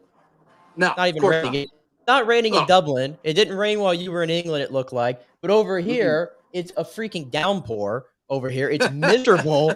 It's miserable in the morning and today, and you're over there, and it looks like a nice weather in Dublin. Get ready for a Florida State Georgia. I have major FOMO. I wear my UCF stuff today because it's UCF preview coming up soon. But I have major FOMO that I'm not part of this Florida State contingency today, which is that was the whole intention of all this. So everybody that's not here will have FOMO, and I think we've accomplished a lot of that. Now this place is going to be absolutely packed here in about 30 minutes or so. And then, I'm just looking forward to just walking up and down Temple Bar here on the River Liffey, as they say, and just walking in because everywhere you go, it's like you see somebody in an FSU store. It's like, go Noles, and it's just everywhere in Dublin. I never, it's just weird to see it. I mean, you see it in Gainesville, you see it in, other places in Clemson and other places that we play, but I never thought we'd see it in Dublin. I know. The only thing I can compare it to, and on a smaller scale, was when we made the trip up for that Lightning game against Nashville in that Stadium Series game. And you remember, because you were there, I was there, it felt like a Lightning takeover on Broadway that weekend. And it was really cool because everybody was wearing their Lightning jerseys, and you'd see them in the streets, and you'd all, dap each other up and everything. But obviously, the fact that so many fans have made the trip over to Dublin, I mean, it helped that this game was announced last March, I believe. Yeah. 18 months to prepare for this. 18 months to prepare for this to this moment. And I mean, I understand that to the outside college football world, unless you're invested in these two teams, you probably see Florida State and Georgia Tech go, middle of the road ACC game, whatever. But to these two fan bases, I mean, special. This is special. Like, I know UCF played in Dublin in like 2015, I think it was, against Penn State. That was a big deal, obviously. But to have these many Florida State fans travel, I mean, it's a passionate fan base. And game day, this has got to be one of the most watched game day, like must watch game days that I remember. It really is going to be. And Nick Saban's debut, he's going to be on there. That's He's right. making his return. Guy Sheamus, WWE wrestler Sheamus, who's from Dublin, is going to be the guest picker. I'm excited about that. His name's Sheamus. He's a WWE former world champion. Currently in So the they're WWE. not bringing an FSU alum on, like No. well, I guess it's because it's not it's not typically or specifically an FSU college game day. So right. I get that. I'll give them a reprieve on that. From what I heard, they gave McAfee the choice to bring whoever he wanted from the WWE with him, and of course he chose Sheamus because he's a Dublin native. So that's of course, that's a no-brainer right there. Absolutely, no-brainer right there, and he's got some energy. So McAfee show is here today, isn't it? I'm looking at Scott because he knows one of the producers for the McAfee show. So they're on somewhere. Do you know where they are? All right, we may try to go find them as well and see if we can embarrass them a little bit as well. Because there's no love lost for ESPN obviously after the snub last year, and FSU fans are very educated. They know it wasn't about Jordan Travis. They know what it was all about. Which has become even more evident this year with Paul Feinbaum and all the stupid comments. They're just anti-FSU. It's just no other way around it, and it'll be interesting to see how they treat FSU because I don't think they're here to make friends. I don't think they're here to bury the hatchet, so to speak, bury the tomahawk. I don't think they're here for that. I think they're going to pour some more more salt in the wound. Right, and I think they're going to hear it a little bit more this year too because I don't think anybody's going to tell you that this Florida State team is strong as the one we saw last year. I think that's you're impossible to get there. And Florida State, they had some close calls last year, like Boston College came to mind, as a close call, but they were blowing teams out, for the middle stretch of that schedule. I don't see many blowouts. I think they're going to be in a lot of these close games. And even if they win some of these games, you're going to hear it. Well, they're not really beating up on all teams, so they're not really that. I know they're going to deal with that, but I think there's got to be a lot of motivation, especially for these returning players. And they've talked about that. Like, we got snubbed last year. It's more incentive to come back this year and kick some ass. But, will they do it? Like you said, there's so many questions with this Florida State team. There is so many questions. Well, wouldn't it be interesting if it did come down to a field goal by a kicker named Ryan Fitzgerald for FSU? I mean, do we want that? Do you want that, though? I don't know if I want it to come down to a field goal. Well, yeah. No, I don't want it to come down to a kick. Hell no. I want to blow them out. But I don't think that's going to happen. I think no, it's going to be a closer game. I was going to say this. I know they faced LSU the last 2 years, and, it's hard. No one's going to say that Georgia Tech, regardless of where it's going to be tougher than what they had to deal with the last 2 years, first game of the season. But I do think it is a little bit of a sticky game because I think Georgia Tech, Haynes King, he's probably on par with DJU as a quarterback. He had a really, really good year last year. Yeah. I know he had maybe the experience of a DJ, but he's really good. This Eric Singleton, he's probably going to pop all over the screen. Freshman last year, JP, the receiver, had 700 yards and 50 catches as a true freshman last year for Georgia. Probably the best skill player on the field for either team. So I do think there's going to be some interesting storylines there, but Georgia Tech's defense is not really good from the research that I've done. They're not really great up front. That's going to be the biggest mismatch probably is FSU's D-line versus the O-line. So you just got to survive this game, and then I think you get the extra day off or the extra day of preparation for BC, which remember is on Labor Day, and Tallahassee. Right. Historically, that's a team that's given FSU fit. So, in a way, I think this is still a pretty, treacherous little start to the season, even though it is ACC competition. Yeah, Boston College game was really weird last year. FSU dominated that game in the first half. It really wasn't close. Thomas says, I don't see a pint. What do you want me to suck on it the whole time, Thomas? Sure. Oh, and I tell you what, little tangent alert. The Guinness tastes so much better over here. The damn brewery's 3 blocks away, and it's just they don't have any preservatives in it. And you could literally drink this. It is the mother's milk of Ireland. Have you been able? You could literally. No, I was going to say, have you been able to debunk the whole thing about getting an? I don't know if you had an English breakfast while you were there, or you had a Dublin breakfast. A lot of people say it's just not that great. Have you found any good food while you were over there? Oh, the Irish sausages are the best. The Irish sausages are incredible. I don't know how the hell they make them or what they do, but the Irish sausages are absolutely the best. They're very light, but they're hearty, and it is the best. Breakfast is almost the best meal over here. We just had some fish and chips, which here at Fitzsimon's is world famous. Absolutely tremendous. So you got to have the fish and chips. You got to have the Guinness, and it's perfect. But back to the game. Listen, you win the game in the trenches. Everybody knows that, and this is where FSU has the advantage. So they're going to run the football, and they're going to short pass the football to Teofili, and the other running back, his name's Lucas and Rodell. Yeah, Taylor Lucas. He's going to get 8 to 10 touches, and that's how they're going to. I don't expect DJU to be pushing the ball downfield like they will later on in the season, but just play good defense. Let the front line dominate, and then run the damn football down their throat. And I think that's what Mike Norvell is going to do. And I think that's a successful game plan, especially in the first game. Keep it simple. Use your talent. Beat them up physically, and go win a football game in Dublin, for God's sakes.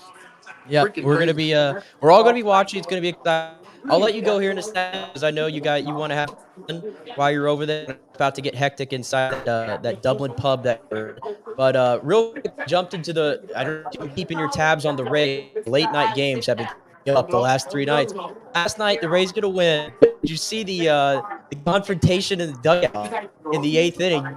That one between Caballero and Andy? What the hell's going on? I mean, they're fighting between. We've said this all year long, Nick, that there was something off about this team. There's no chemistry on this team. The culture was bad. They weren't playing Rays baseball like they've always played. And now you see guys fighting in the damn dugout. This is insane. And it just goes to show that this has not been a together team all year long. And they're going nowhere. I know they've won a few, 4 or 5 now, but they're still not scoring runs the way they need to score runs. Their pitching has been freaking unbelievable. Pepio was great again last night. Arbaz was great. Pepio was great. So they're getting great pitching, but the offense is just not there. God bless Siri. He ran into a couple the last couple days, but that can't last. I was going to say, Jose Siri, every time he gets sat down or we criticize him hard, he usually comes right back, and he single-handedly wins them 2 games in a row at Oakland. So he's such a polarizing player, hard to get a read on. But big hits last night for him. But I actually had a different take on the whole confrontation thing. Like, we've been looking for some fight out of this Rays team and some emotion. And I think, and I played Caballero's audio earlier today because he spoke to Trisha Whitaker about it, and he's like, we're just not where we want to be in the standings. We're not in a playoff spot, and there's a lot of pressure, and sometimes it just, it boils over. But it's just one of those things. Like I had no problem with that, and even Kevin Cash, he got his money's worth yesterday, got ejected from the game, and he hasn't done much this year. It's only the second time he got ejected. I saw a lot of fight from the team. I mean, they're not phoning it in. That's good. No, I love your take on that. I love your take because we've needed to see some emotion from this team and some fight from this team. So, maybe that will spark them. I still don't think they have enough offense to do anything this year. They're still 6.5 back of the Royals. And they got the Dodgers. They got the Dodgers right after this game today against Oakland too. So it's too little, too late, or too little all year long. Right. They'd have to play like 26-12 baseball, I think, the rest of the way to really get into a spot to even maybe be a factor. And I don't see that at all. That's not going to happen. It's all about football now, my friend, and soon hockey as well. And we got, I'm going to try to find somehow to watch the Bucks game tomorrow night and watch the starters play, which finally, I think is something this team really needs to do. once again, they were challenged by the Dolphins, and they need to play, and they need to play well to get some confidence going into this first game against Washington. Because I'm telling you, the Commanders are going to be a surprise this year. Jane Daniels is a seasoned quarterback. He's now Todd Bowles is going to throw some things at him, but we also know that Bowles has had some issues against rookie quarterbacks for whatever reason. We've seen that. So I think the starters need to play. I think they need to play well, and they need to get some confidence going into the regular season. Camp Kumbaya was great, but I think the last couple of weeks have been good for them to get a wake-up call and get them ready for the season. And I even heard I listened to a call and off earlier today. Todd Bowles was talking about the depth of the team, and he actually came out and said, "I don't think we are a deep team. Like, we're deep at a couple positions, but we're not there yet at other spots," which I thought was a pretty straightforward, blunt way of saying it. Like, and it goes back to the whole Camp Kumbaya thing about everybody is so optimistic, and I said every camp is optimistic, right? I mean, we're seeing it because we're by it every single day here in Tampa. I think every camp's optimistic, but the longer it goes on, you start to see what you have, what you don't have, and stuff like that. But we'll see what happens. But tomorrow night's going to be fun. Before I go, I got to get the Gator on here that said to give us a prediction for this Gator season. He's very down on his head coach. I don't know if you and John Morgan are friends, but I saw what John Morgan, your fellow attorney, said about Dan Mullen, wishing he would come back. So how are the Tampa attorneys feeling about it? Huh? I'm waiting to the Miami game, so that's all I can say. And on a comment for FSU, I've seen probably a half dozen Our Revenge T-shirts on, so I'm enjoying those. Just seeing Our Revenge, because they're going to do well this season. They're going to make the playoffs. FSU. I don't know about the Gators. We have Murder Row season, so yes, you do. It's a tough season. I would never wish that schedule on anybody, but away you go. So if Napier doesn't win, how many games? 6 games? He better win 6 games. If he doesn't win 6, he's out. Maybe his schedule excuses him. Maybe the budget excuses him. All right. In this modern day, but I think he's got to do some good work. He's got to win. He's got to win a game he's not supposed to. Okay, that's fair. That's fair, and it might be against Miami. That's a start. We got to win that. All right, we're gonna have him on next week as well. Talk a little Florida, Miami. By the way, Jeeves Law Group, JEEVES lawgroup.com for any legal. He loves it when you just call his office with any legal question at all. Let's keep it to the accidents and any accidents at work, any of that stuff. We'll refer you out if you need other stuff. Yeah, there you go. All right, Scotty. Thank you, buddy. Thank you. All right, Nick. We're gonna go enjoy our little party here, and we will catch up to you with you tomorrow. Yeah, I'll have fun, and we'll the weekend and hit out Monday. Hopefully, celebrating a full win. Let's go UCF. Fight on. That wasn't in good faith. I know it. Is that what you say? Fight on? I don't think. No, it's not. It's not fight on. It's charge on. It's charge on. Charge on. Charge on. Charge on. Charge, right. My bad. Get it right. All right, get out of here. Get out of here. Bye-bye. See ya.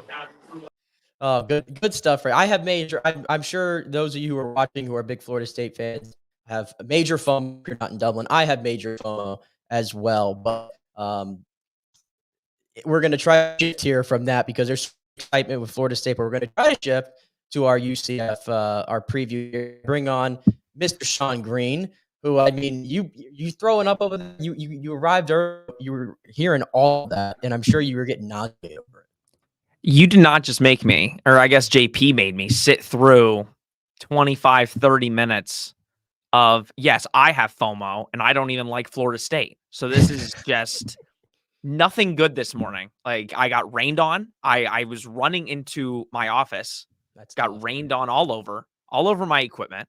And then I had to listen and see JP sipping on a Guinness in Dublin. Like, can't have anything good right now. No, you can't have anything. You're also a Patriots fan. And even though I just said everybody's optimistic going into the season, I should have put an exception there because yeah. What are you talking about? There's no optimism for your Patriots, but we're not going to talk about them today. We're going to talk about the UCF Knights. We're going to be joined here in a little bit by Stephen Leonard of 24/7 Sports, who, by the way, is going to join us. We're going to do on our UCF Charge On podcast, which you can find on YouTube, Apple, Spotify, everywhere you find your podcast. Sean announced it yesterday. I'll say it here as well. We're going to be doing a live show 30 to 45 minutes after every UCF home game, coming to you from the field. It's going to be Sean, myself, Stephen Leonard. So we're going to have a lot of fun with that this year, a lot of new things coming to the channel. So I encourage you, if you're a UCF fan, to subscribe and listen to our content, because Sean does a fantastic job. He's been heading this whole project now for, my goodness, this is the third season. Third season that you're doing this. We started from the ground up. We're doing pretty well. So that's a lot of fun. So look out for that. But without further ado, we'll jump right in to our 24 UCF preview as we continue going around to Florida, hitting all these previews. So UCF to this season, coming off 6-7 season in their first year in the Big 12.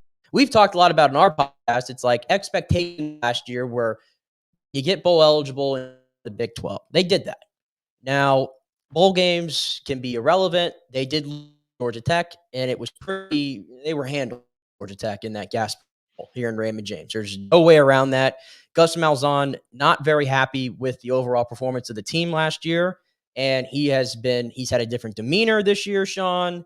He's made it very clear that last year was unacceptable. That was his first losing season as a head coach, and he's not going to stand for that. So what are we looking for UCF this season?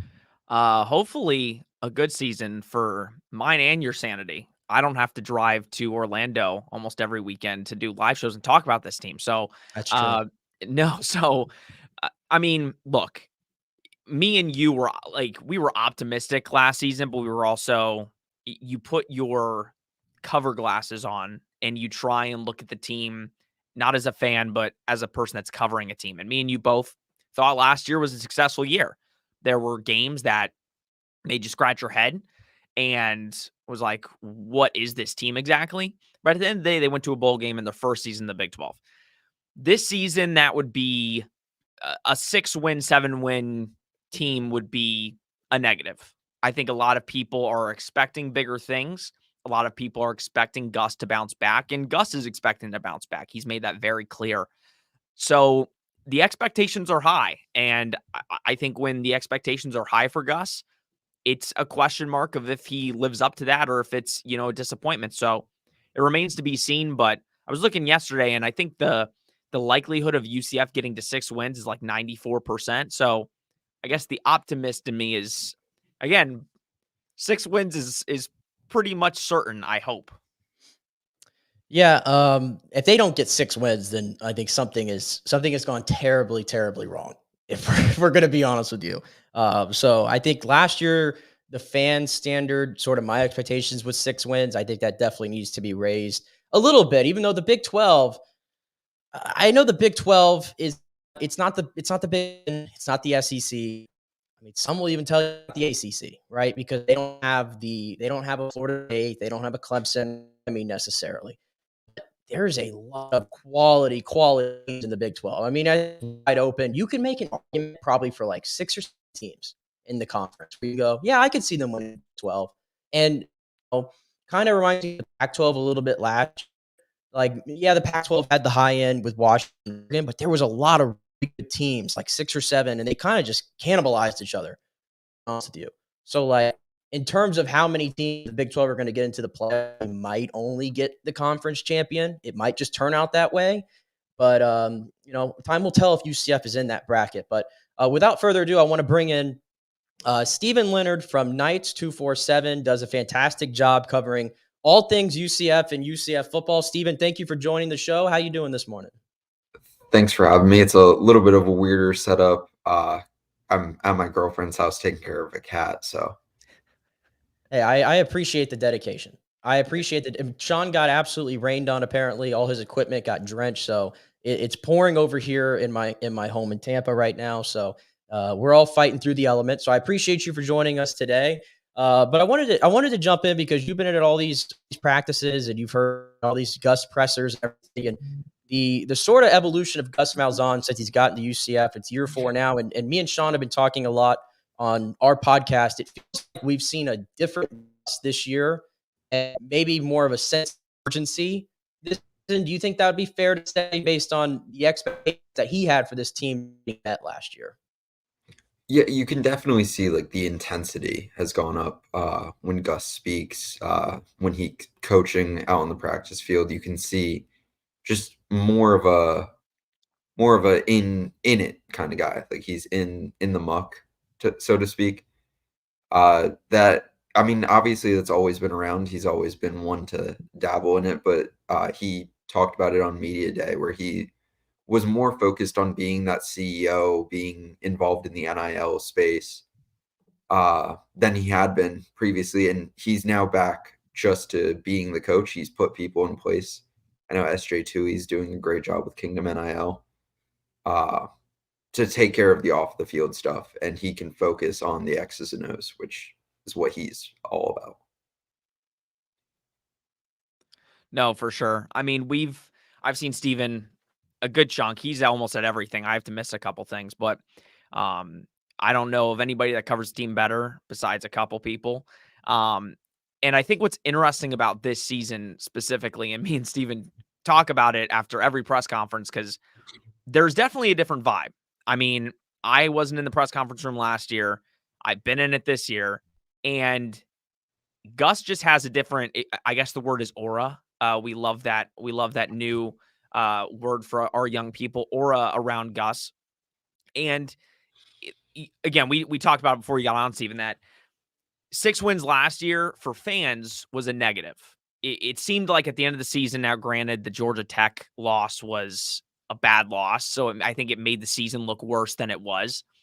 This season, and I think Gus knows it, if you go win 6-7 games again, even though it's your second year in the Big 12, a team like Cincinnati would be, saying hallelujah. But a team like UCF, a 7-win season would be a big disappointment, don't you think? Yeah, I mean, I think Gus has even said that he was disappointed last year with just 6 wins. You never want to just be mediocre, keeping like just the lights on. You wanna strive for high heights, obviously. And I think a lot of the players have talked about thinking that this is a team that could compete for the conference title. There's a lot of talk about that. I think eight wins has to be the bare minimum for it not to be considered a disappointment. And when you look at go position by position team, and I'm sure we all feel differently about, the depth that's than others, but where do you think the offensive and defense, where do you think the two are that have the most depth and you feel the best about going into the season? I'm obviously on the offense. It's at that running back spot with, you have RJ Harvey back. It's his second full season actually playing, actually able to play running back.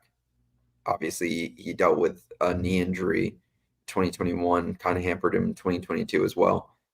And then you think also to the defense, you have the linebacker spot where kind of was a bad area last season, you'd say. You could say that. I mean, for sure. They brought in a bunch of talent. They also have Andrew Harris, who has kind of solidified that linebacker number 3 spot as a sophomore, I didn't expect that coming into fall camp. I didn't expect him to jump into the rotation that heavily, and he's shown out. See, that's why I like Steven, because I was assuming Josiah Pierre was going to be number 3 when I take mental and social cues from coaches, and Ted Roof mentioned he mentioned Andrew, but that was like at the back end when he talked about linebackers. Andrew is a very interesting prospect. You said he put on a bunch of weight, like muscle this offseason. You said a bunch of players put on a lot of muscle. So do you see that weight program?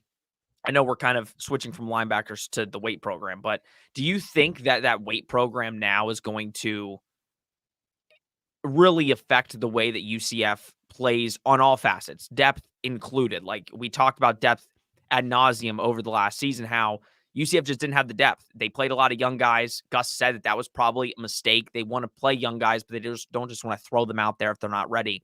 Do you think that weight program and the new coaching kind of coupled together is going to be a recipe for good success this season?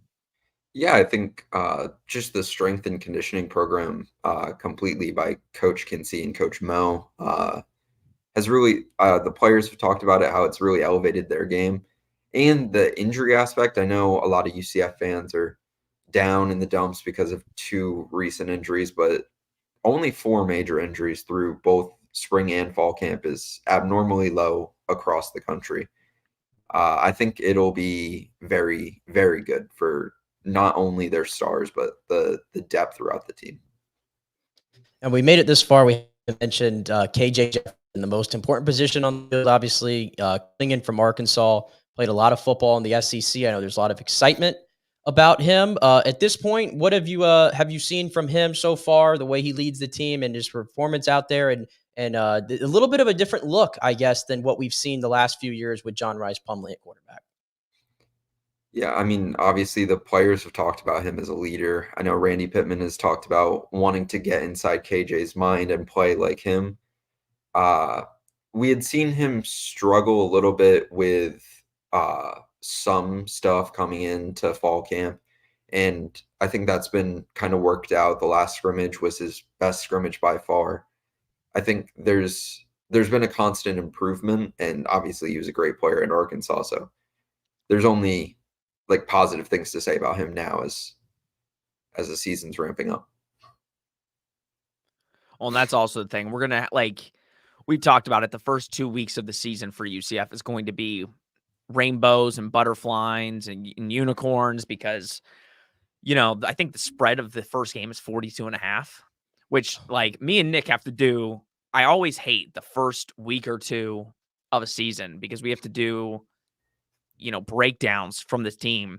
And Steven had this breakdown of New Hampshire done a week ago. He knew the top 2 players, top 2 defensive ends. There's a third player. He got mentioned by Tim Harris. He's also on the Senior Bowl watch list, their corner. Yeah, didn't he say number 11 or something? Yeah. Yeah.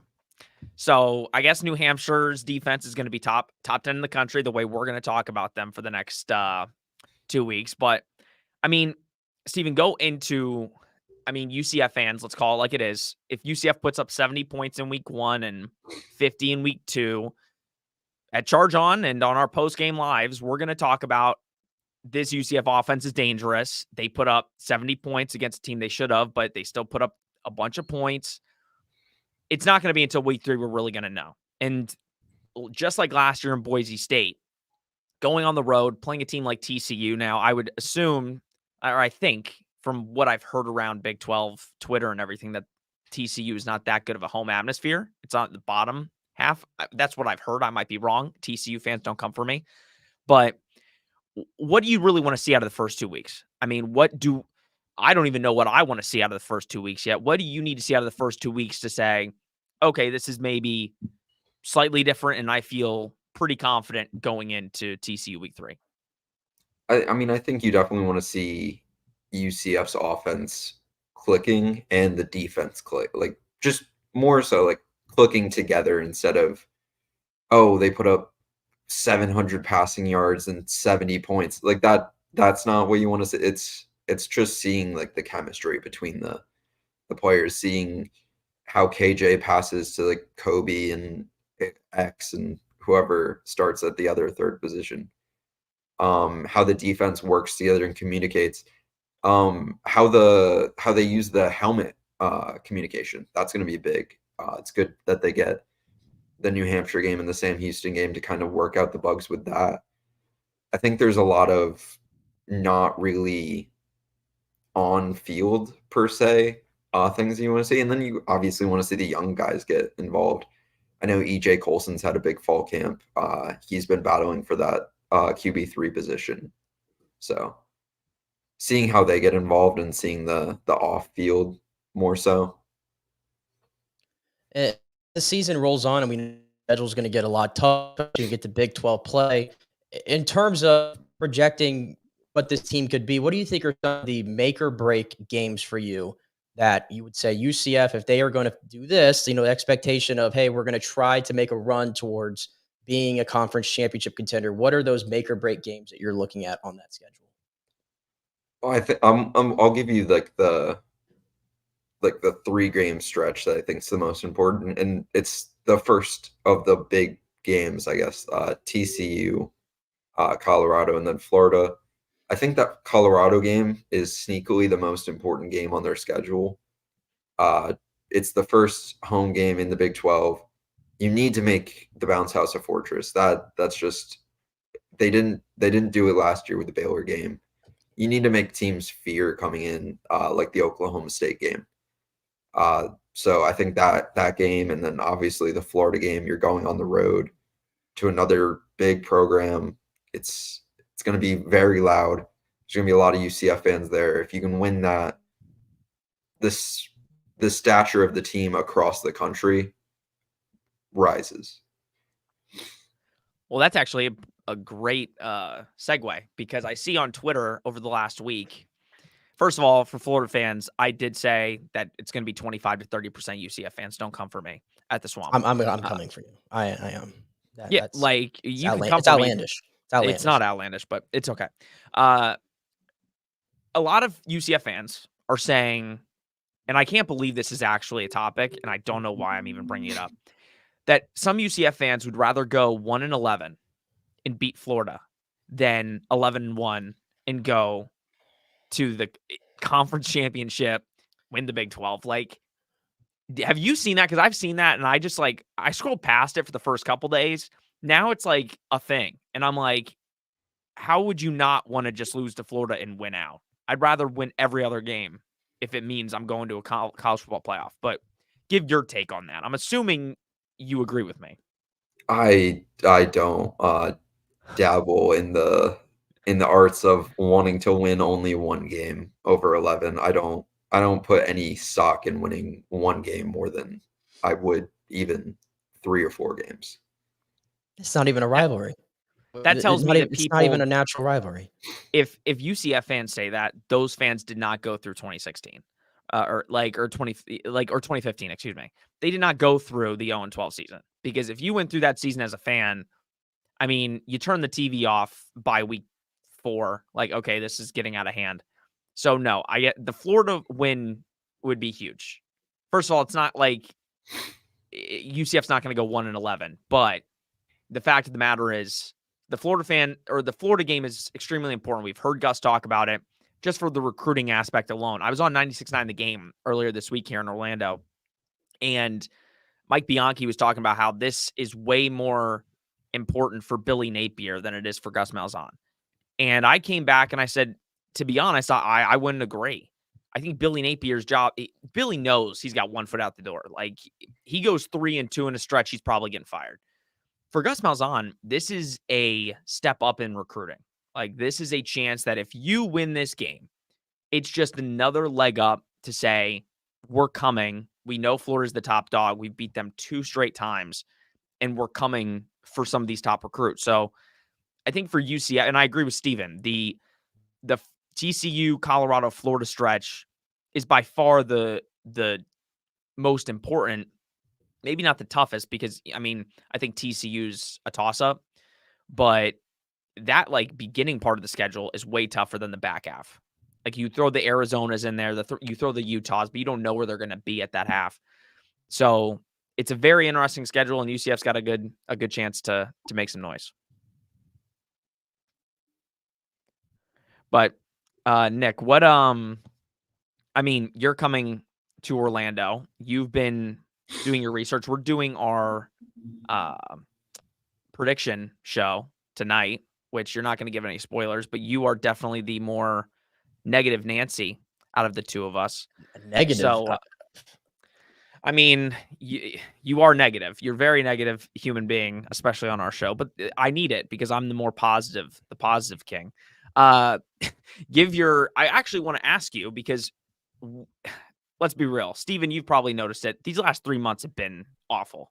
I mean, coming up with things to talk about has been one of the roughest things for me personally as a podcast host, because you're scratching or you're gripping for straws. So, Nick, what have you liked, seeing the stuff on Twitter, being in Tampa? What have you liked seeing from the coaching staff, the players? What have you liked hearing? I'm flipping it on you over the last couple of weeks. I mean, as I talked about, like I really like I said the word sense of urgency. You used the word aura to describe Gus Malzahn. And because I do think like there were some people last year that I think were saying like, oh, Gus is on the hot seat and this and that. And why isn't this coming together? And I think there needed to be a little bit of a level of patience, but at the same time, I get it from a coach's point of view and a coach who had never had a losing season and had been to a national championship and all those things, that 6 wins was not going to cut it. And like, I like hearing that from my head coach. And, if you stay stale and you continue to do the same thing, you're never going to grow. And so we can debate about, Ted Roof the right hire. Is Gus taking the play call reins and demoted Henshaw? Is that the right move? Like, we'll have the answer to those questions when we start to play the games. But I do like the fact that he's not sort of resting on his laurels and go, okay, we're gonna stay. It's like, no, he kind of scratched a lot of it, just threw it up and then said, we're gonna do something different here. I think they're very aggressive in the transfer portal and sort of addressing this. Where like, running back example, like we love the room.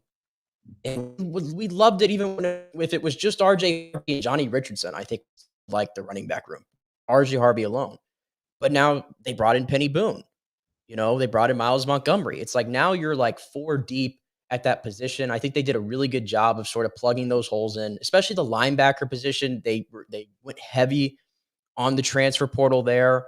I think the defensive line with the experience between Lee Hunter and Ricky Barber and John Walker, I think this is his year to emerge.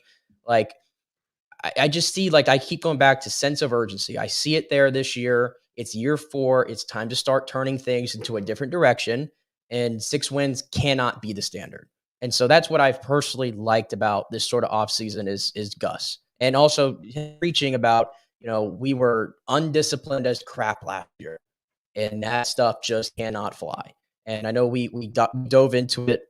What was it? The first scrimmage they did a couple weeks ago where, what was it? 18 penalties, Sean? Was that what it was? 18 penalties, I believe, coming out of that? 18 and then 9. 18 and then they cut it in half, obviously. But those are things that are going to dictate what kind of team they're going to be. But I think this is all coach, obviously, coming up talking season. Almost at the end of talking season. Thank God. But I like the kind of Gus that I've seen this year. Well, those penalties went down to 3, by the way, in the last scrimmage. It was down to 3, you said? Yeah. So there you go. We went from 18-9 to 3. Like that. I like that. Hopefully translates. Now, the negative Sean's going to come out and say they did say in the first that there was 18. So even if there was a lot, they ain't going to tell us that. And we'll find out pretty soon if it really went from 18-9 to 3. So that's the negative Sean coming up. But positive Sean is hopefully that is the case. I want to see that. I don't want to have to come on and say, oh, well, UCF had 10 penalties for 110 yards. Once again, it felt like it was a lot last year. But yeah, Nick, I got to hop off for like 2 seconds, but I'll be back. I'll be back. Yeah, we're got a break. So, Steve, before we clock out here, again, thank you for coming. Really appreciate it. But tell the folks how they can get your content and what you have in store coming up this season. Obviously on knights247.com, you can subscribe there for $9.95 a month, or I forget the price for the entire year, to be honest with you. It goes on sale a lot. They have different promotions, but yeah, you can find me there. You can find me at sleonard247 on Twitter, or Knights247 on Instagram. Awesome, Steven. Thank you so much. And looking forward to doing the live shows after the year, and we'll be following along. Appreciate it. And we'll see you next time. Thank you. Yeah, thanks. All right, Steven Leonard right there. Sean's going to pop out. So we're going to hit a break here. When we come back, we're gonna cover more of our bases here with college football and a little bit of NFL talk as well. And we'll wrap up here on this Thursday edition of the JP Peterson Show. Stay with us.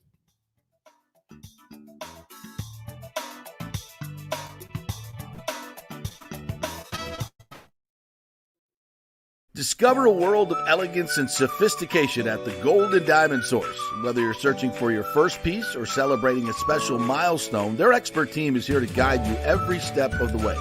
Navigating the world of fine jewelry can be overwhelming, but it doesn't have to be. Their knowledgeable staff is dedicated to helping you choose the perfect piece, ensuring you feel confident and informed. At the Golden Diamond Source, they pride themselves on offering only the highest quality jewelry. From stunning engagement rings to timeless watches, each piece is crafted with precision and care. So take advantage of their 5 years interest-free financing. This means you can get a $5,000 piece and only pay $83 a month.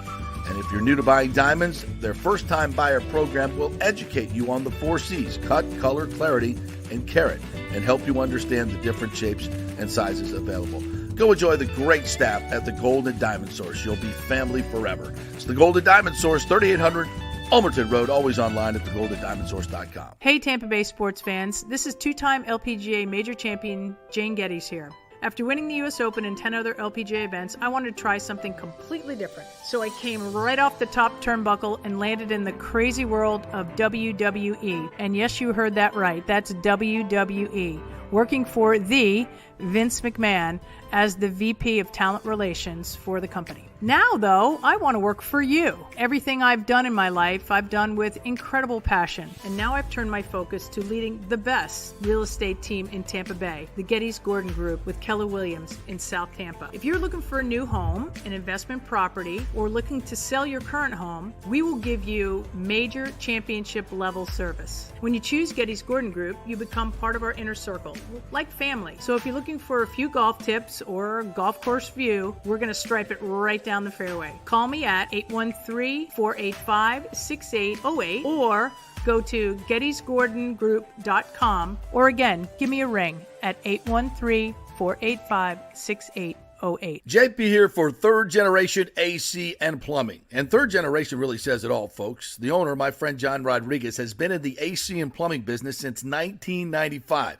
They built their business on honest assessments and doing great work on time for a great price. Simple, right? Did you know many AC techs are incentivized on big commissions to sell new AC units, and you might just need a drain cleared? So if you want someone you can trust, that's John Rodriguez and Third Generation Services. Check out the 5-star Google reviews. If you have a plumbing or AC emergency, call 813-961-8024 and a human will answer the phone. That's 813-961-8024 or go to thirdgenerationplumbing.com. As we head into summer and hurricane season, you must make sure that your home is fully insured. Over 40% of people in Florida are not fully insured because property rates have gone up lately. Your home is worth more, so it needs to be insured. Call the great folks at Italiano Insurance, 813-877-7799 to make sure you're fully insured. And also, you might just save some money. There are new companies coming into the state all the time. In fact, we just shopped our homeowners insurance, and I'm telling you, folks, we saved over $550 because Charity, the great customer service at Italiano Insurance, did all the work and found us a better company and a cheaper company. She'll do the same for you. 813-877-7799. Do something about these high rates. Shop them around. Could save you lots of money. It's Italiano Insurance. Been doing business here locally for over 60 years. 813-877-7799. Tell them JP sent you. Ciao, Paolo Tini here, owner of Caffè Paradiso, one of South Tampa premier traditional Italian restaurant. We were recently voted number 3 on Open Table list of Tampa Bay's top 10 restaurants. We're very proud of that because we take great care of preparing each dish by hand with homemade sauces, pastas, only the freshest local ingredients. You won't see the big institutional vendor trucks pulling up to our back door. We get our seafood from local vendors. Sometimes I even drive out to Topper Springs and pick out our daily catch right off those boats. So stop by and say hello. Try our traditional lasagna, the fresh veal, some of our signature dishes like capelli al granchio, that is angel hair with lump crab meat, our branzino, that is a sea bass. We're located at 4205 South McDill, and you can make a reservation on Open Table and read all the great reviews. See you soon. Ciao. Grazie. Let's go. Right now, back to the show on FanStream Sports. All right, welcome back to the Thursday edition of the JP Peterson Show. Got about 10 minutes left today. We just went very long there, so as always, want to thank our great sponsors, the Jeeves Law Group, Bay Area Modern Medical Center, Italiano Insurance, Golden Diamond Source, the Geddes Gordon Group, EPI, third generation plumbing and the Rogers Park Golf Course Cafe parody. So as well, so much allowing us to continue to do this Monday through Friday every single day, and finally made it to this great part of the calendar. I mean, I've been raving about the spring and summer. Football ended. I think I've enjoyed it so much, getting a little bit of a football. This is the first time where I've actually been like, okay, I don't really miss football. You know, I'm a big soccer fan. I've been enjoying all the soccer. The golf has been great. We had the Olympics sandwiched in there in the middle, which just wrapped up a couple weeks ago. Like, we've had some really good stuff to hold us over. The Rays, you know, they've been very hit or miss, obviously. But we've had a lot of good stuff. But now that football season's here, you're starting to, you know, I'm getting the butterflies are back. You know, football's almost here, and we're less than 48 hours away from kickoff between Florida State and Georgia Tech. So if you missed that part of the show, JP joined us at the top of the hour from a live pub in Dublin. William Floyd, voice of the Florida Seminoles Radio Network, joined him. Scott Jeeves is out there with him. The Gator, he made the trip with JP. Gotta love that. So, as I said, just major FOMO. And of course, we just wrapped up the UCF preview there. And Sean's going to join me here just in a little bit to finish this out. But we did have a little bit of breaking news. Nothing super breaking, but this does affect the week 1 matchup between the Buccaneers and the Commanders. Commanders have traded Jahan Dotson, their first round pick in 2022. It was at a Penn State. They traded him into the Philadelphia Eagles for a 3rd round pick in upcoming draft. So the trade that came out of nowhere, but Jahan Dotson, you know, I had him in last year. If you had him in, he was a breakout target. He was a breakout candidate, rather, around the NFL, and it just really did not materialize for him in Washington. So the fact that after 2 years, they have already decided that they're moving on from a first-round pick, and not just like a low first-round pick. They took Jahan Dotson with the 16th pick in that draft. So I know that was the old regime that drafted Jahan Dotson, but not a good sign that they were willing, after just 2 years, to not just trade him, but trade him to a division rival. You don't see that often in the NFL. You know, the Rays, they traded Zach Eflin to the Orioles. You know, he had their opinions on that, but you don't see that often in the NFL. So that tells me that the Commanders were just completely done with Jahan Dotson.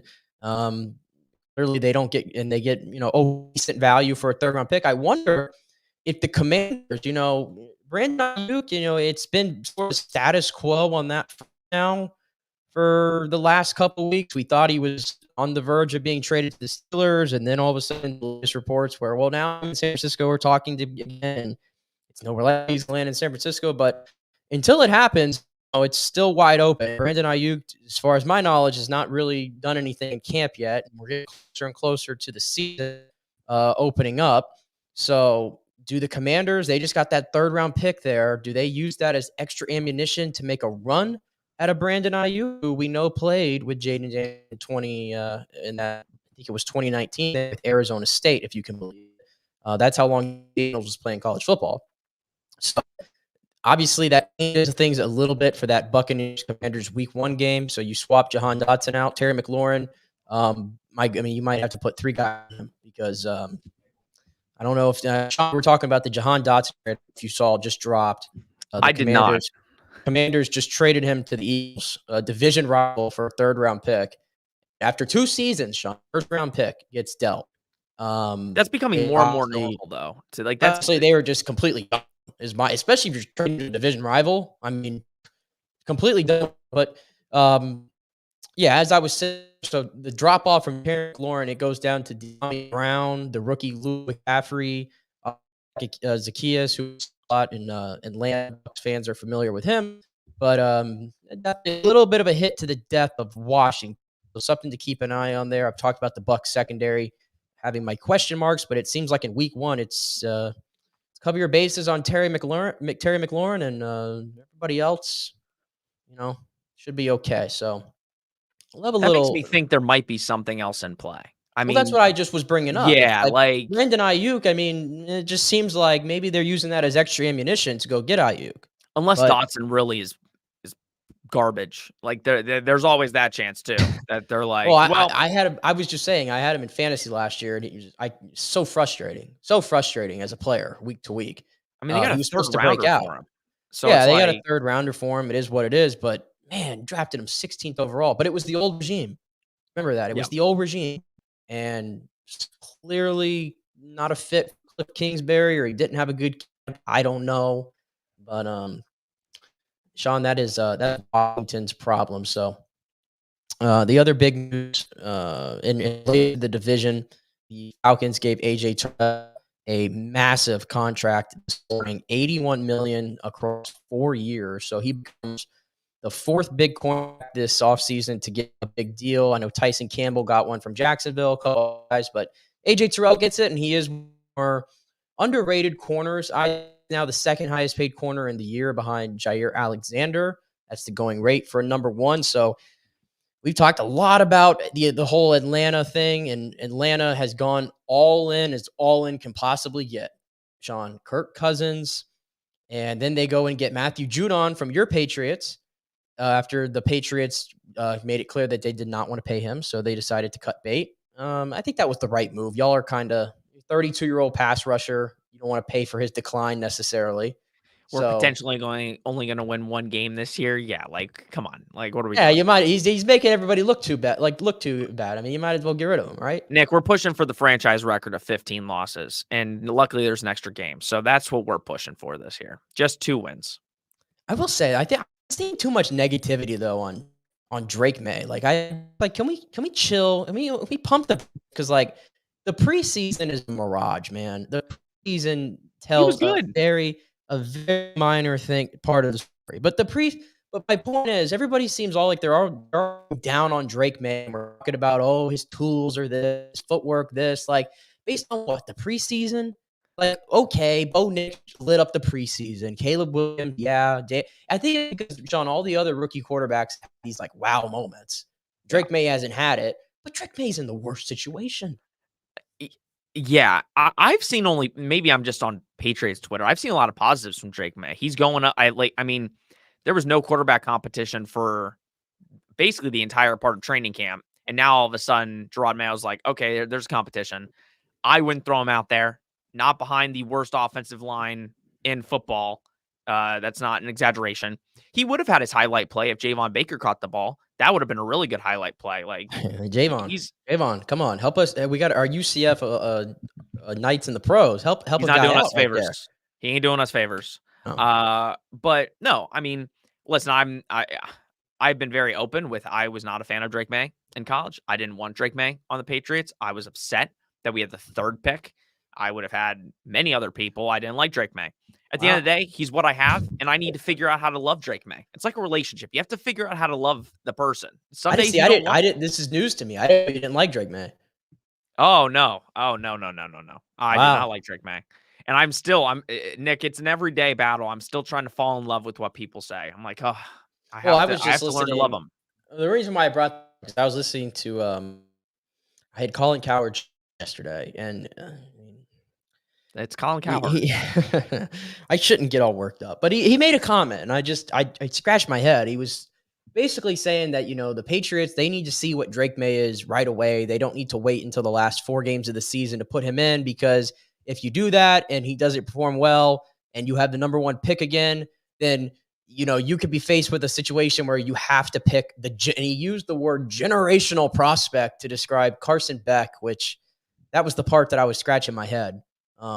I don't think Carson Beck is generational. I mean, When we stop using that word, please? But I don't think there's any way, like, regardless of what Drake May does, even if you guys have an overall pick next year, you're not picking a quarterback again. There's no way. No, it would be an offensive tackle. Yeah, it'd be an offensive tackle or it'd be edge rusher. It'd be something like that. You're not taking another quarterback again. That's what I thought. Just outlandish hyperbole by Colin right there. And that's what my point was. It's like, let's not overreact to what we saw in the preseason for 2 games with the guy. Yeah, and also the quarterback class this next year is not supposed to be that great. So you took the guy at the right time. the reason he won't play early, you've got the Bengals at Cincinnati in week 1. You've got the Seahawks in week 2 at home. Seahawks are going to be much better. They've got a really good defense. You got the Jets at the Jets in week 3 on Monday Night Football, which, what a way to kill a kid's confidence going against the Jets and Aaron Rodgers. It's going to be flip-flops, seeing ghost. No, 100%. And then week 4, 49ers in San Francisco. Yeah, I'm going to be honest. You sit him until at minimum week 6 or 7. No, sorry, Jacoby, you're a sacrificial lamb, my dude. That's what you were brought in honestly. for. Oh, that's the way man. they're talking too. Like, throw Jacoby out there, let him get hit. Listen, I'm sure you saw like Tom Brady speaking at that Fanatics Fest or whatever, and they've been playing the quote all over ESPN all week because they can't figure out anything else to talk about. But the whole thing where he's like, we're playing quarterbacks way too early. Like, where it's a detriment. Like, I think Tom would know a little bit about that. Just throwing these guys into the fire. And what's Drake May going to work with out there? I mean, the O-line is meh. I mean, unfortunately, the best part about the Patriot team is Christian Barmore, and then you unfortunately had the blood clot issue, and we don't even know if he's going to play this season. Like, all of a sudden, defense where it's like there was some slimmer hope there because you had Barmore, Judon was still in the building, Christian Gonzalez coming back, Kyle Duggar, like there were some pieces there to work with, and you knew that New England always plays buttoned up deep, but now you're just like, everything stinks. The whole operation's off. I'll say I think the defense is going to be fine. I think the defense will be really good still. It's just the offense, I think, and I can't believe I'm saying this. I think the offense might be worse than last year. And that's just, I mean, you're homeless at that point. Like, you just have no positive Mac Jones talk. by week 5. I wouldn't say that. I was with you when the Patriots selected Mac Jones and watched you cry. And they were not tears. I was right. Of joy. So that's why when I say I don't like Drake May, I think I know a little something about quarterbacks. I think Drake May was a little bit better prospect than Mac Jones. Let's be real there. Let's be real there, Sean. But all right, I'll let you opine about your Patriots. You're welcome. Thank you. We've gone over a little bit today, but it's okay. It's all good. Sean, thank you so much for joining us. Had a good time knocking out that UCF preview, getting to speak with Stephen Leonard. Shout out to JP, always being willing to join us as he does his travels across the world. That's going to be fun. I'm hyped up. I'm so hyped up for that game. I know you have no rooting interest, but I think you've got to be hyped up too because college football, my friend, is back. This is our time. This is our time, Sean, to seize these next 20 weeks. Cut it out. Cut it out. Let's go. Cut it out. Yeah, I'm muting you. That's it. All right. Thank you, everybody, for joining us. Apologies for my Wi-Fi being so spotty today. Promise you, we're going to try to fix that. But thank you guys so much for joining us. I think JP will be back tomorrow with Tim Ham, and then I will be back with you guys on Monday recapping Florida State versus Georgia Tech and the Bucs versus the Dolphins. Have a great weekend in Tampa Bay. See you guys then.